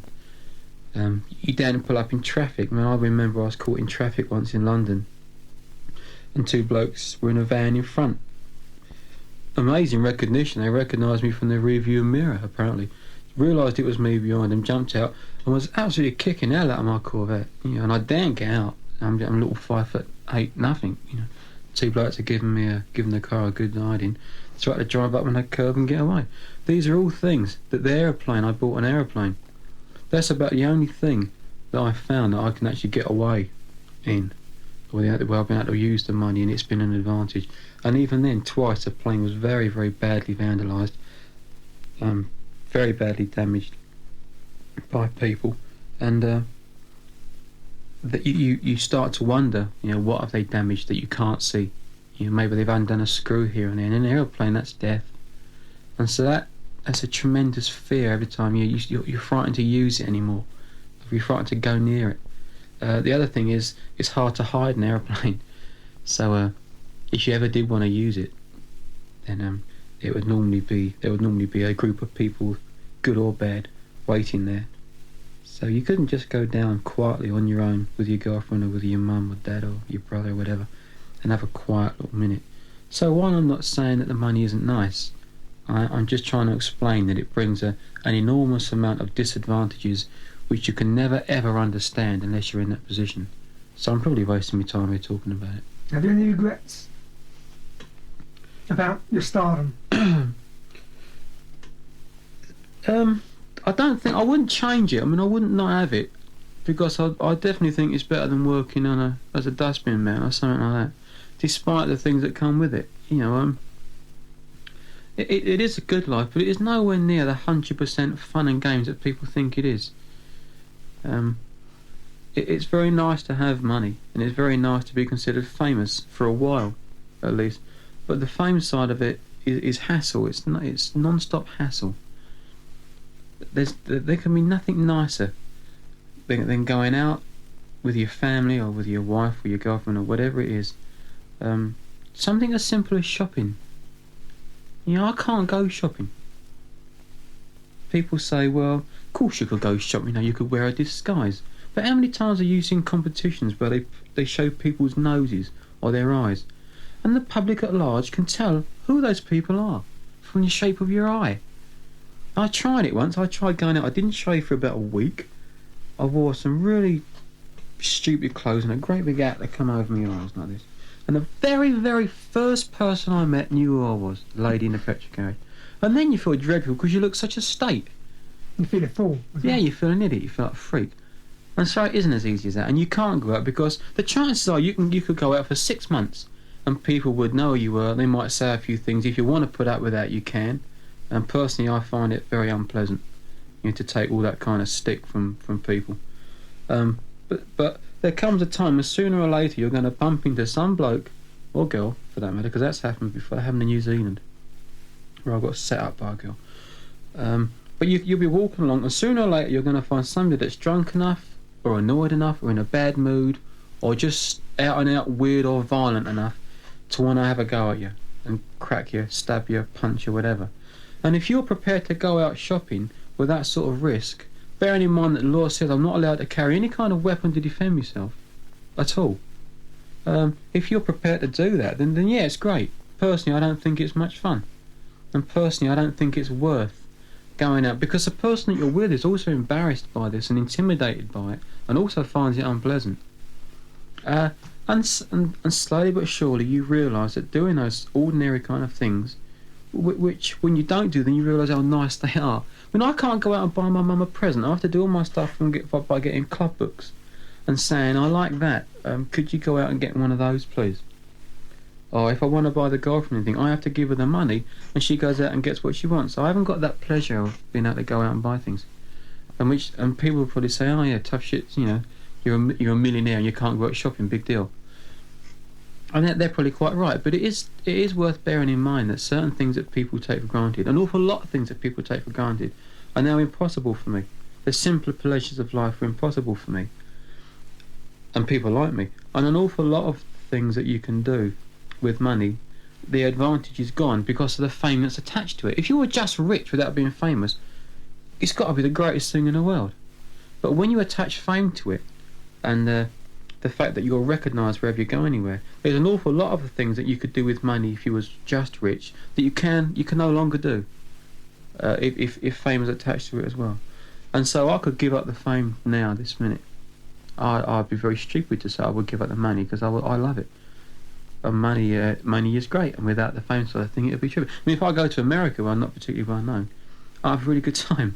And I couldn't recommend that kind of life highly enough. And and I couldn't recommend highly enough sort of getting into the business, but.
Have you ever considered moving right out of the country to a place like the south of France or some remote exotic place and be free to be yourself with your wealth? Yeah, I've thought about it. I mean, I like America especially. I thought about maybe doing 6 months there, 6 months here. But I'm British, and I love the country. Really. Listening to what you've just been saying about the disadvantages and the unpleasantness of stardom, in your case, it's very difficult to believe that you can be happy. Would you describe yourself as a happy person? I could put up with it quite easily, and with no moaning and groaning whatsoever. If I could have one month without it, if I could have just 1 month of being normal, and being able to go to the pictures. I mean, I saw Rambo the other day. It's been out for about 1.5 years. I have to wait for it to go onto. All films have to go onto video before I can see them. And the reason is, like I said earlier, because I probably could go to pictures. I probably could go shopping. I probably could go to fairgrounds again.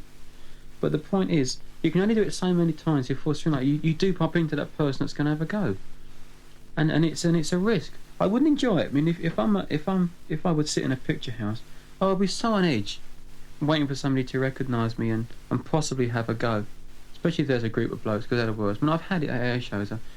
I've had so much stick from blokes at air shows.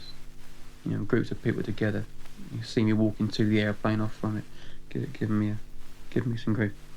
In fact, on 2 occasions I've had to that I can think of last year, I was very, very frightening. It was, these blokes were well keen to have a go at me. It's only the fact that I had an air pass and I could just do a runner across a fence and away, across the airfield, that I got away with it. Or else I'd have been beaten up for being there. And I'm just about to get into an extremely dangerous, old, very powerful aeroplane and do some quite hair-raising sort of stunts. And yet for some reason or other, that still doesn't command any kind of respect whatsoever. And they just see me as a whatever they call you, a wanker or whatever they call you. And they're going to have a go at you. So you can't do these things. Not if you want to look after yourself, really. That's Gary Newman, the pop star, and all that goes with it. But is it also very easy to become a bighead? It must depend on your point of view, really. I never did, despite what the press says. I know they thought I was a bearded. I don't know, because I never ever spoke to them. So they obviously made that up out of thin air. But I'd imagine it's fairly easy to become big-headed, yeah. I was lucky because I made it so big. I really did become rather successful, and I was able to see through it all. I was able to see how I was helped along the way and made into a star. Not made, rather moulded, and people said you must do this, you must do that. Were people helped along the way by the picture disc, pulling favours to get me a certain TV show perhaps, or a certain radio show, putting vast amounts of money into promotion once the single had started to move, to keep it moving, to keep it going. All these things that helped. So I saw the great record company, record business machine working on my behalf, and so I didn't demand a limousine. The limousine was just fun. But I saw other bands that were, say, number 10, number 15, number 20, around there, that hadn't quite cracked it that big, but had a large taste of what it was like. And they tended to be the ones that were the most big-headed. They weren't big enough to have seen how they were made. They weren't God's gift as they thought they were. And I realised I wasn't God's gift. I realised how many people had gone to make me what I was, helped to make me what I was, whose effort had done it. But these other bands weren't like that. They were just big enough to be able to see the glamour of it all, but not quite big enough to be able to see the machine work underneath them. Or maybe they just didn't want to see the machine working underneath them. Maybe they just wanted to believe that it was their art and their skill, whatever it was, which is rubbish. There isn't any man in the world that made it on his own, ever.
Where did you record The Pleasure Principle?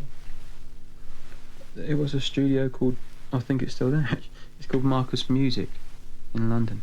It was brand new studio then. I think we were the first people to use it.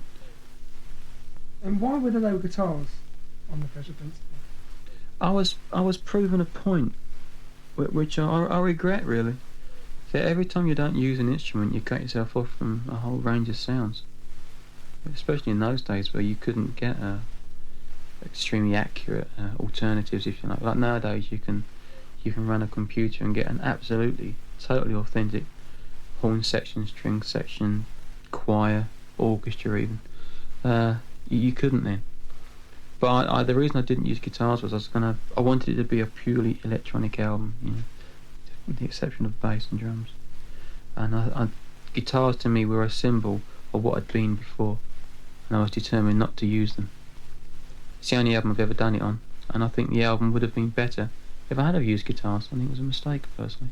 But that was the reason at the time I got a little bit full of it had to be electronic, you know. I had to not have guitars. Guitars are very old-fashioned. I was going to prove that you could have an album without any guitars in it whatsoever, which did, but it don't make it better.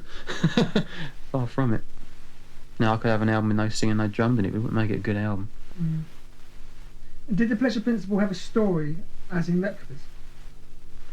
No, it didn't have a theme running through it. It was I wrote some of it after Our Friends Electric happened, so it was an insight. Some of the songs were about what it was like becoming famous, but before it had really sunk in, yeah, as it was all starting to happen. So they were rather naive opinions of what it's like to become famous before the pressure of it settled on me. On some of the other songs I left over in the Replicas era, you know, my interest in science fiction.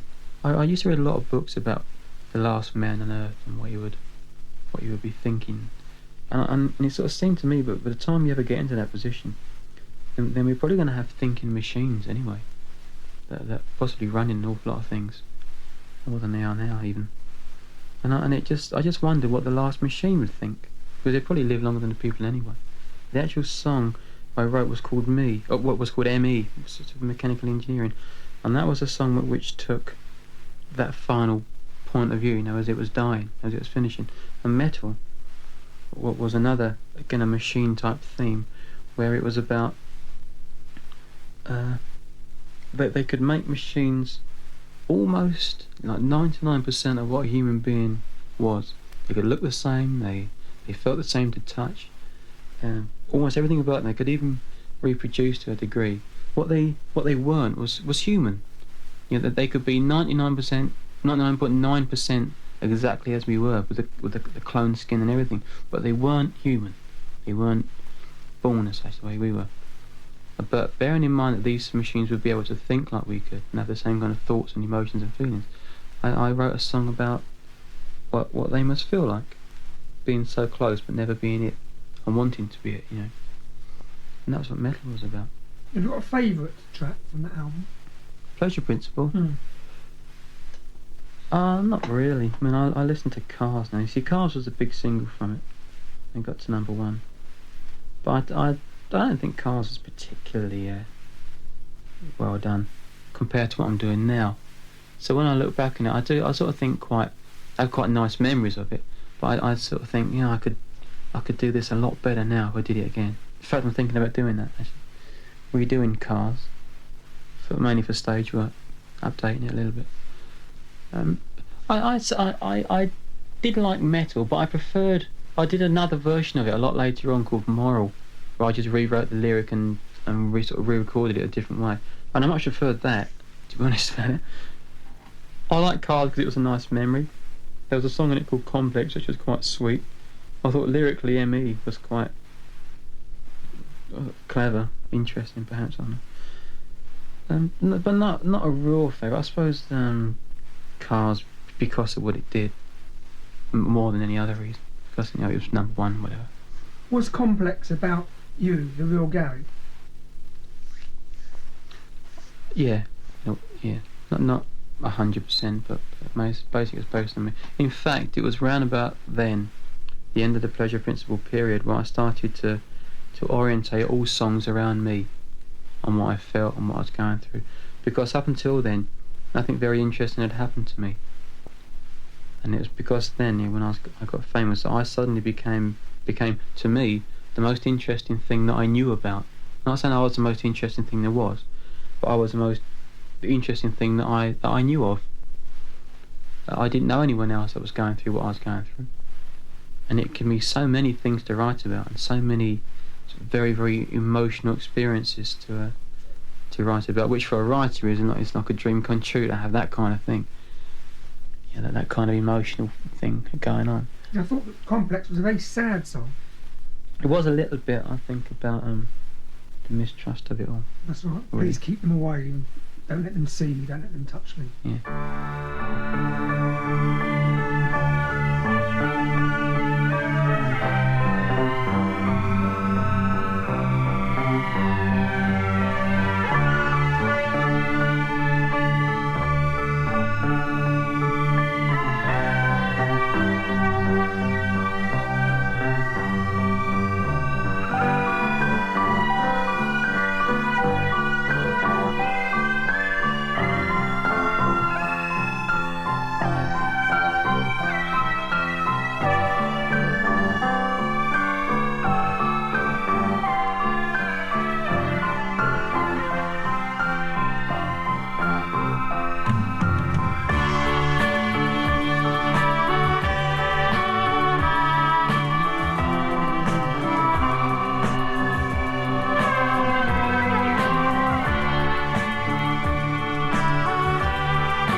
Don't let them lie. Don't let them see me.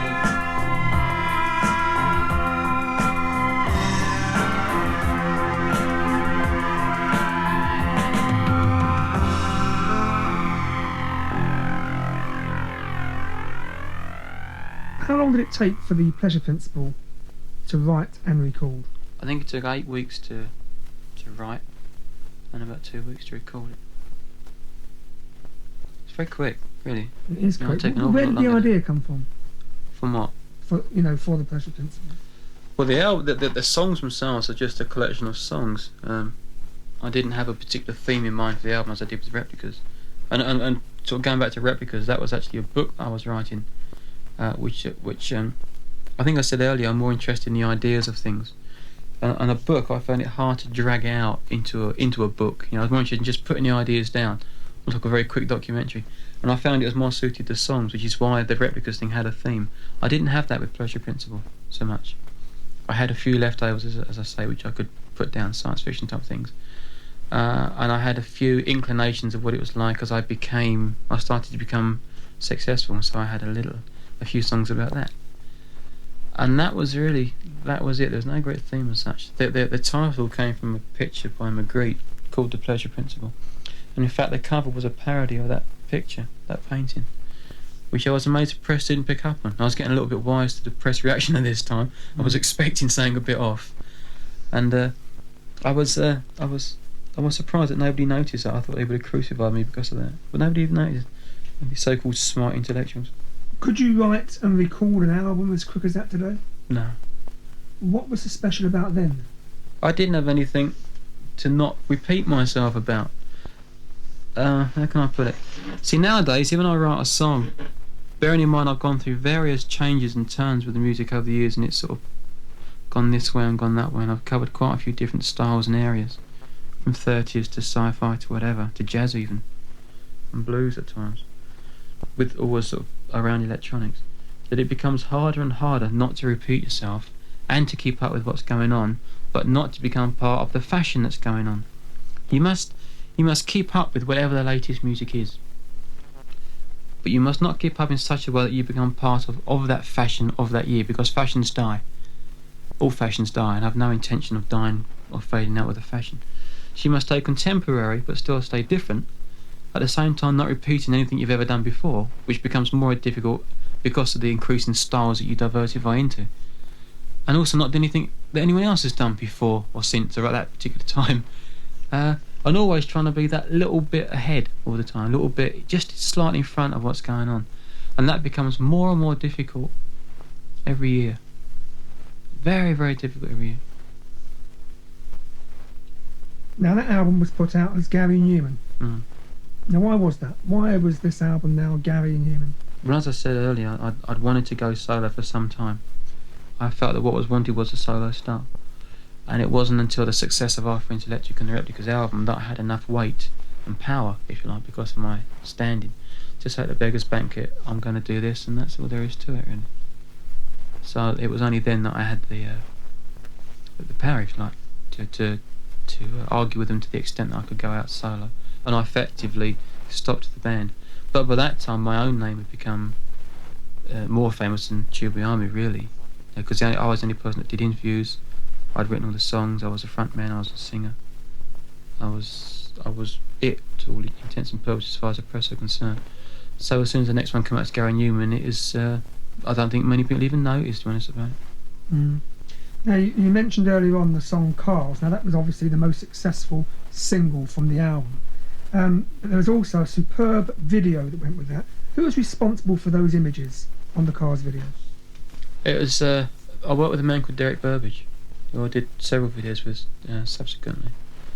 I can't remember really who thought of what image at what particular time. We worked on it very closely together.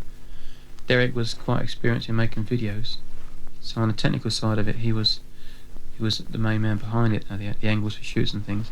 The actual imagery of it, like the clothing, that kind of thing, and various other aspects of it was mine, but we, as I say, we worked together.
it difficult working with other people on your ideas?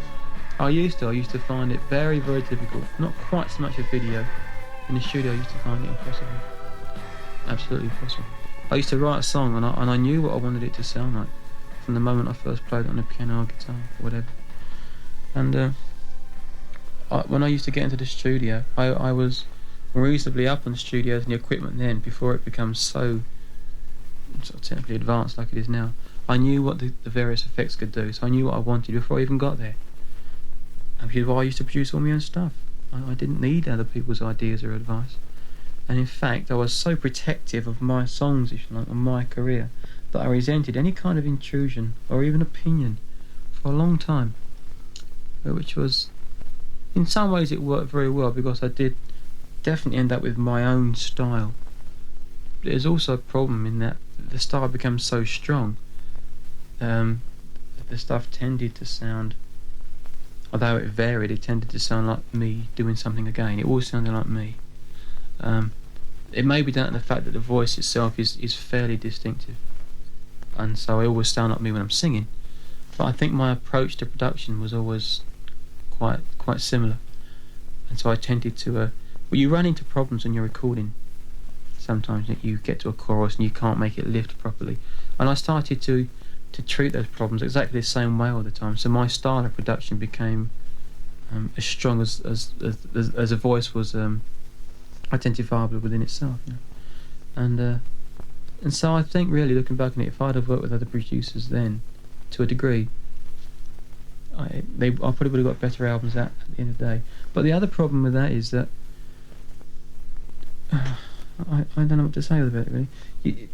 If you work with a producer, you can have a bit of a conflict of ideas, because I knew very much what I wanted to begin with.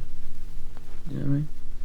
And a producer could come in and rearrange it and take it somewhere else, and it may be completely against what I'd wanted. It might have been better, it might not have been. I can't really say. I can't really say whether it would have been better or not, to be honest about it. It may have been, it may not. The style that I ended up with may have been the most successful for that time. I don't know. Now, Complex was your next single, and there was a video with cartoon-like effects. Yeah. Now, this is being done quite a lot nowadays. Does it annoy you that what you did then was criticised, and yet when it's done years later, like today, other artists get praised for it? Yeah.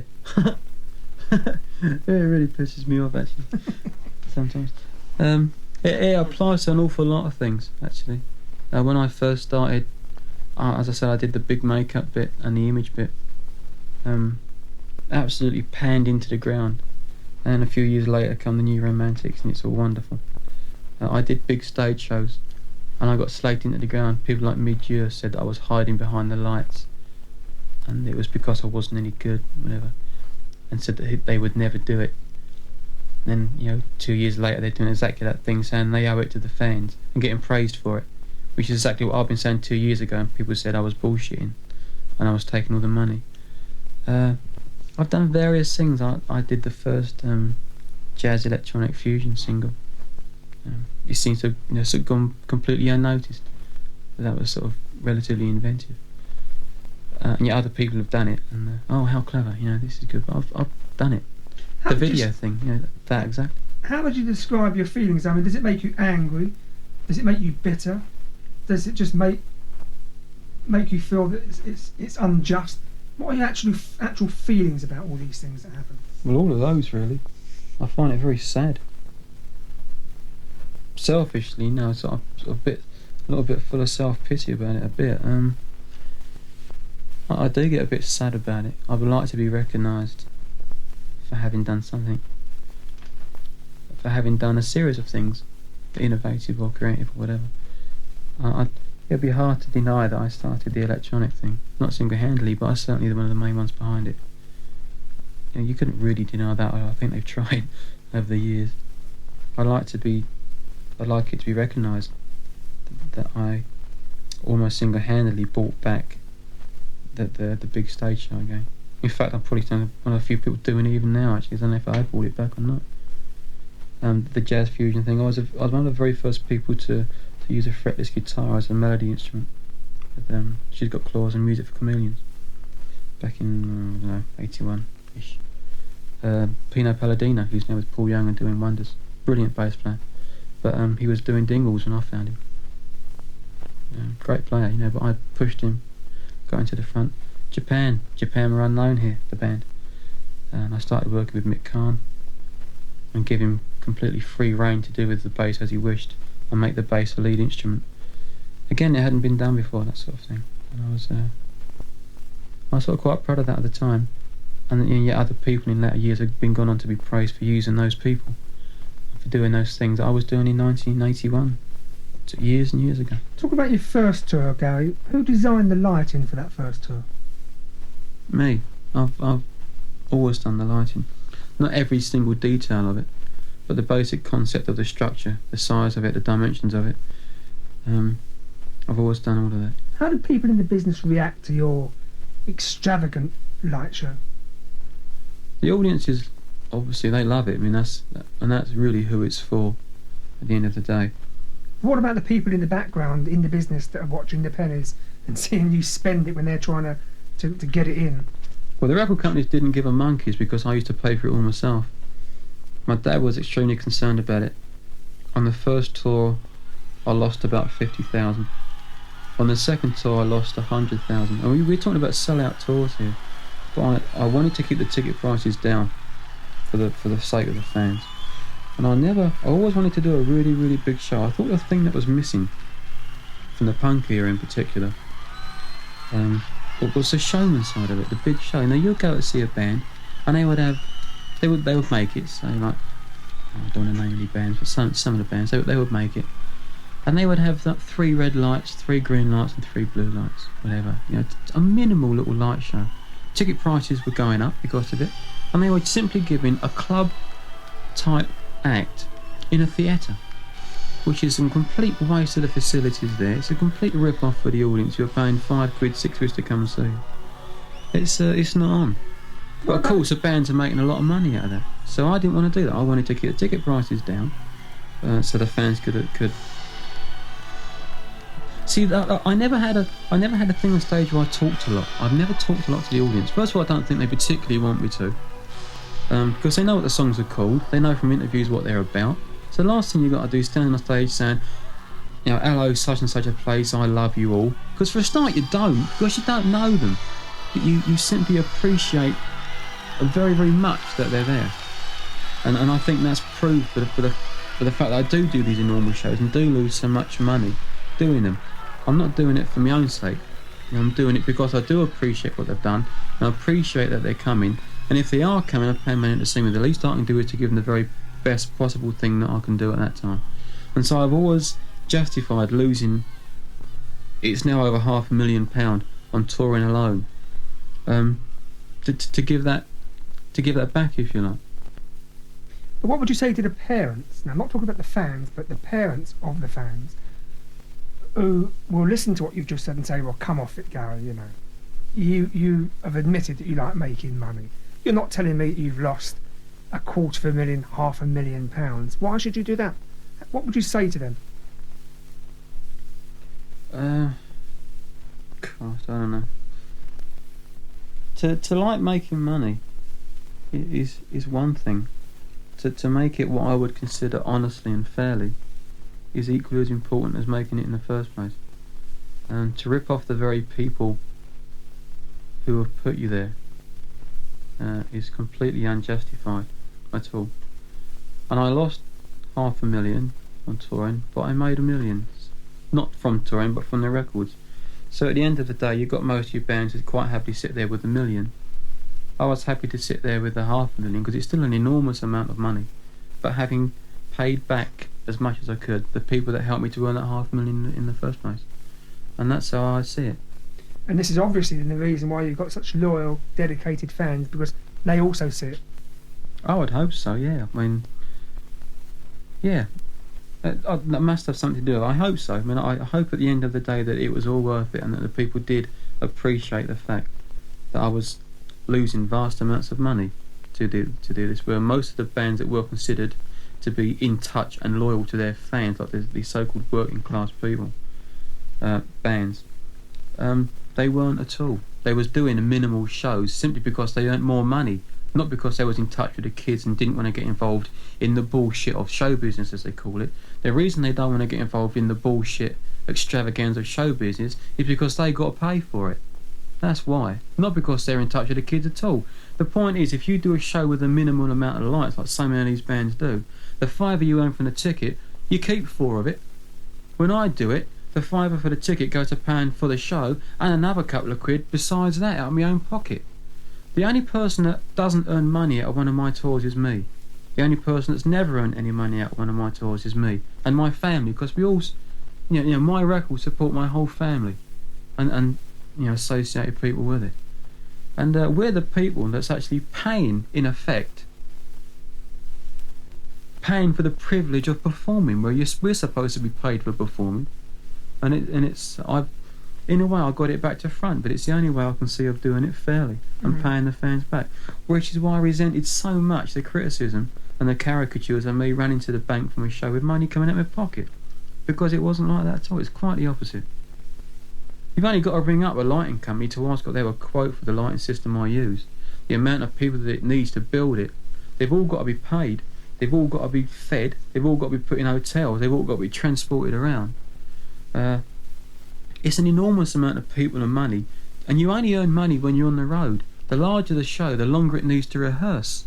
So you had weeks and weeks rehearsing a thing when nobody's earning any money at all, right? Except the people that are working for me. I'm the only one not earning, really.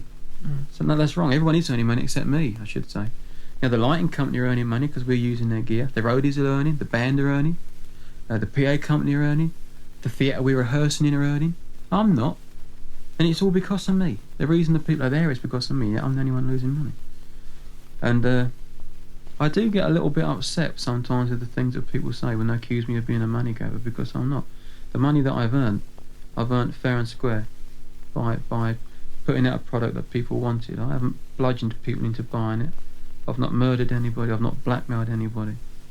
And when I go out and do massive shows, which everyone, they love it when they come to see it. It's what show business is all about to me. And I'm losing money for the privilege of actually being on the road.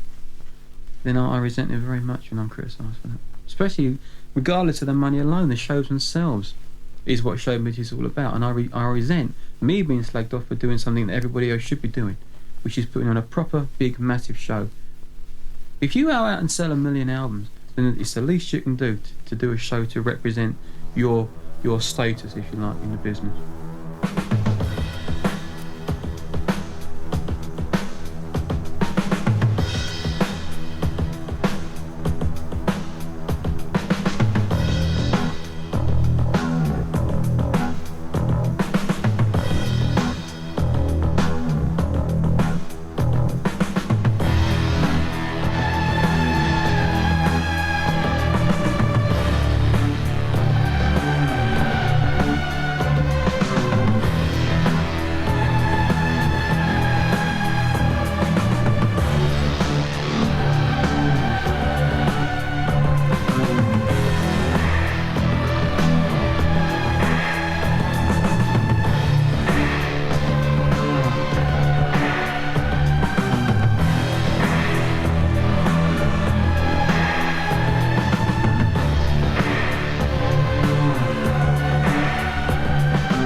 that very first important night before the show on a big stage with a big light show, with a big audience? I remember I was less nervous than I'd been before going on at a punk gig, because first of all, I think the main reason for that was because I knew I'd made it, and I knew that the people that are out there were, in the majority at least, there to see me, rather than just going along for a night out to see what's happening. I knew the light show was very impressive. I didn't know whether I'd been any good or not, and I knew the band were very, very well rehearsed. By the time the tour went out, I'd already had 2 number 1 albums, 2 number 1 singles, so I had a fairly large following, and I was quite I felt safe with that.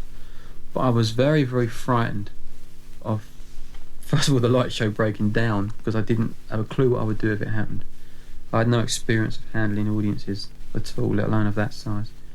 And my biggest fear was, what was I going to do? I'd never been on a stage in front of an audience without a guitar before. I'd done the TV things, but this is actually 3,000 people. And I remember walking out to the mic, and everyone was up and going absolutely apeshit. And the actual thought in my mind was, what the fuck do I do when I get to the mic? And I swore in my thought, And I remember walking to it, and I could see the mic, and I nodded to the crowd as I went on. I couldn't help smiling because I was very happy at the same time. And the music was steaming, and everyone was up, and the light show, I could see it was amazing. This monstrous great display, of lights, which in itself was quite an unusual display, and people didn't do light shows like that at all, let alone of that size. It's quite novel. And I remember being absolutely almost interested in like a detached sort of way, but very nervous, what I was going to do, like it was another person. What's this body going to do when it gets to the mic? Because I certainly wasn't in any control of it whatsoever. If my legs started doing a jig, then I was going to do it of their own accord, because I wasn't going to make them do it, because I had no idea what I was doing at all. And I basked it, and I faked it, and I faked the whole tour, and got through like that. Now, you spoke about Sed and Chris earlier on. What about Russell Bell? When did he join? We got Russell in as we started rehearsing for the tour. So Russell wasn't around when we did the first televisions and that. We got Russell in. We was actually into rehearsals without a guitarist, and I was doing some of it before Russell turned up. We had a day set aside for auditions for guitarists. Russell turned up, and instantly we got on. Everyone got on with him. Just a very easy bloke to get on with. And as far as I was concerned, he was in it before I'd even heard him play, which is a bit silly. But I gathered from what he'd been saying that his experience alone indicated that he could play rather well anyway. And all he had to do was play what I'd played, and I was no great shakes. It wasn't going to be hard to copy me. He also had the same gear that I had, which I was quite keen on. He had an HH amplifier, and it was that particular sound of that amplifier that I was also keen on, and he had one of those. So that was an advantage. And so it was more. His playing was more or less a formality, and then of course when he did play, he was sort of quite exceptional. Now Billy Currie also teamed up with you from Ultravox on that tour. Were you surprised he was interested, Gary? I was very flattered, because I've been a great fan of Ultravox, and remember, even though I was possibly the biggest thing around at that time, I was still very much in awe of meeting people that I'd been a fan of. And to have Billy Currie in the band at that time, I was ever so impressed. Just by being around someone that I considered to be famous, even though I was far more successful and famous than he was. To me, I was still, even though obviously I was aware that I was very, very famous and very successful, but inside, these people were all still like heroes of mine.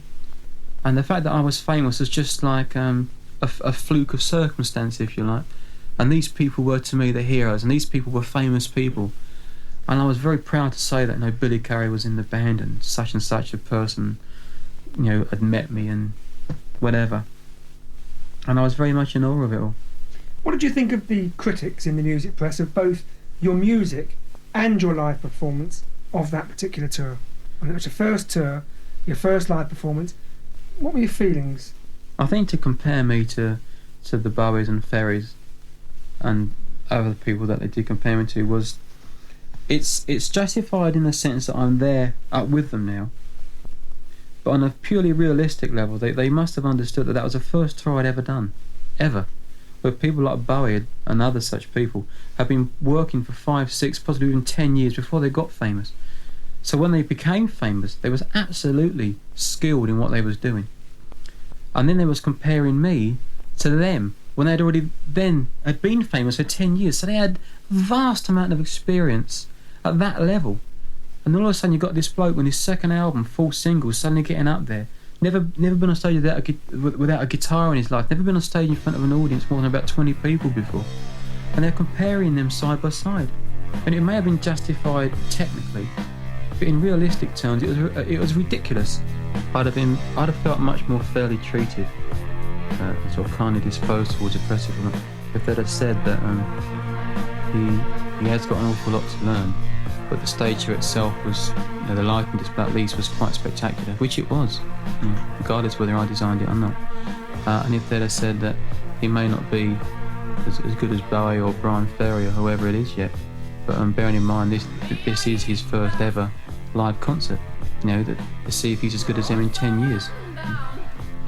So if they'd have said that, then that would have been, in my opinion, fair criticism. They could have said that I wasn't that good on stage, perhaps, at that stage. But they didn't. They didn't put it that way. They put me beside everybody else that had been doing it for donkey's years and sort of assessed me with the same criteria. And it was very unkind of it. Yeah. I thought they would have been pleased to see the big shows coming back. I thought they would have been pleased to see somebody putting money back into the business instead of taking it. But in fact, they reported it in quite the opposite way. That was because I had a big show. They automatically assumed that I must be making even more money for some strange reason. I can't understand how they could have come up with that sort of point of view, really. It's entirely wrong.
Your tour, wasn't it, that launched Orchestra Manoeuvres in the Dark? That's right, yeah, they did a support in 1979.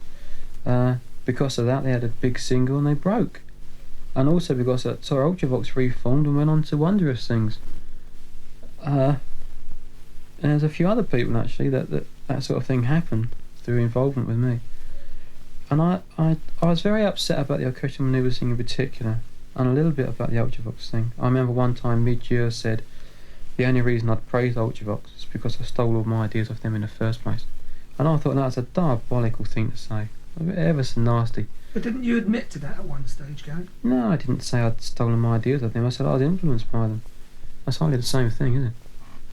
I didn't hardly nick their ideas, can I? No, I thought that was a little bit uncalled for. Especially when he then slagged off my stage shows and then did exactly the same thing a few years later. And what a nasty thing. And even if I had nicked all their ideas, which I hadn't, but even if I had, at least I was saying so and admitting it and acknowledging them as an influence and giving them the credit that they deserve, which an awful lot of people won't do. I haven't got the ball to do. To admit that where they get their influences from.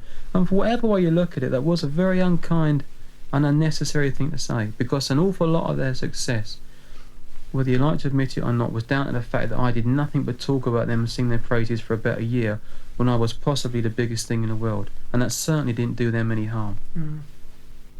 And that, as far as Orchestral Manoeuvres are concerned, I've never read or heard or seen an interview of them where they've even acknowledged the fact that they even worked with me, and it was because of the tour they did with me that they broke and made it.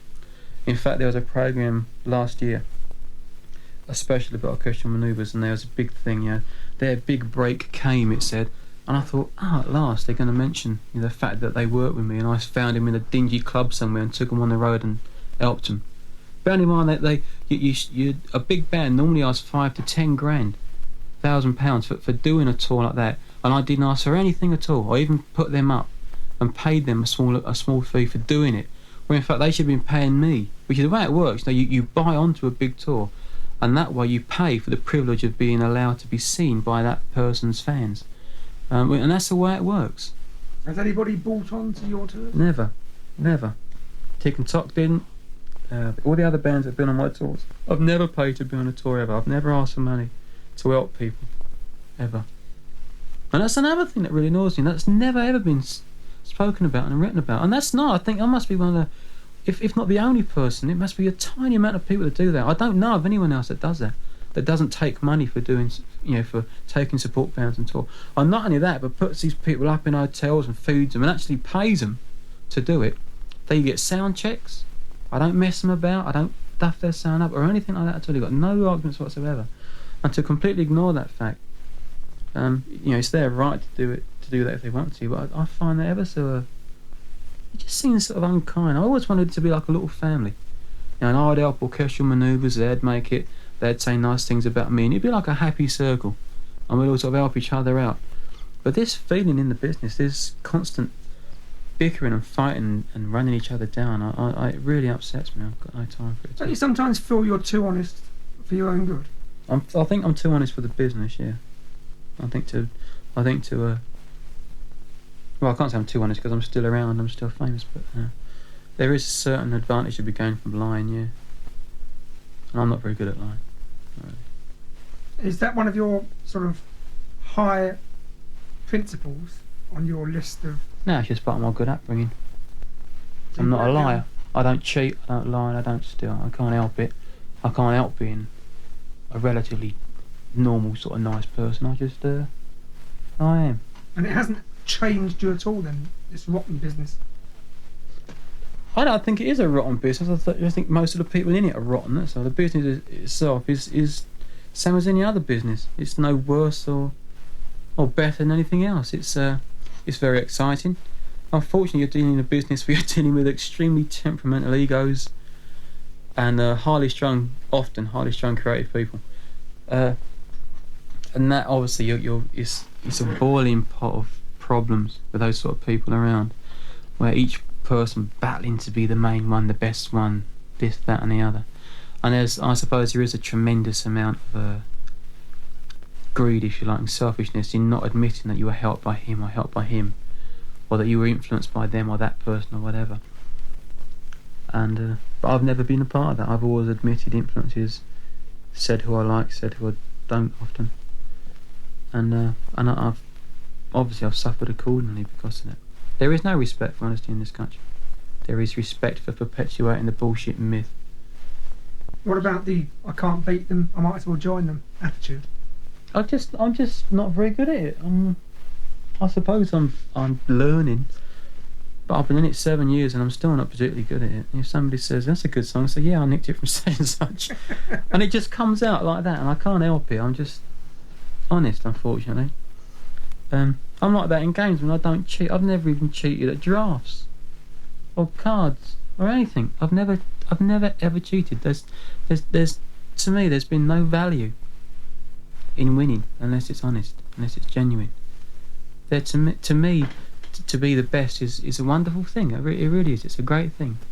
But to be the best is a great thing. Not to cheat somebody and pretend to be the best. That's not a great thing. That's scummy.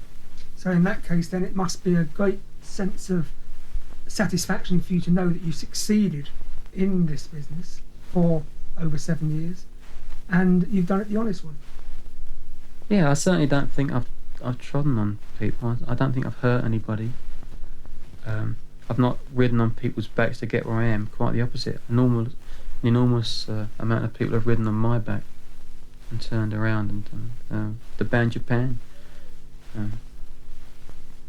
Again, a rather unhappy saga there.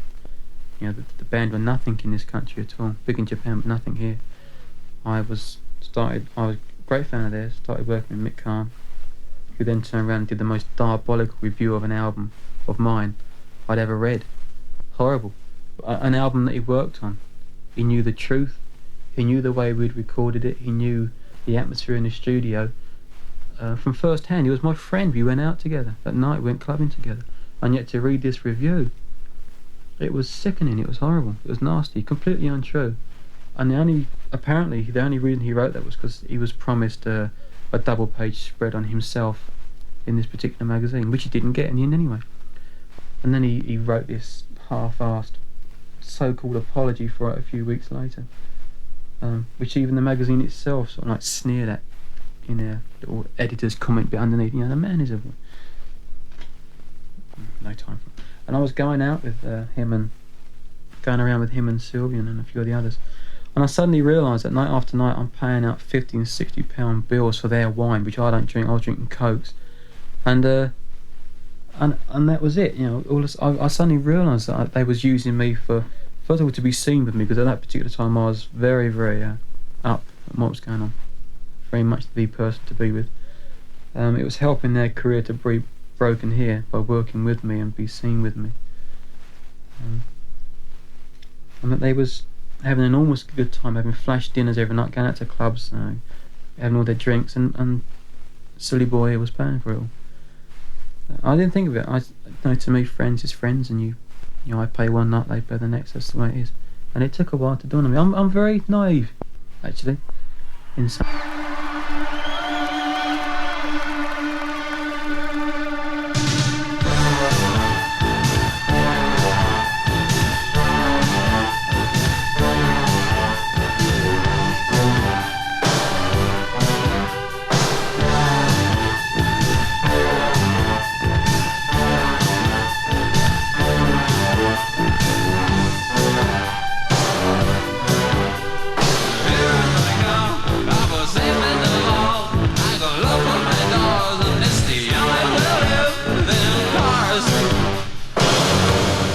It seems as if the original single that got to #1, Our Friends Electric, is a question that you've now answered then for yourself.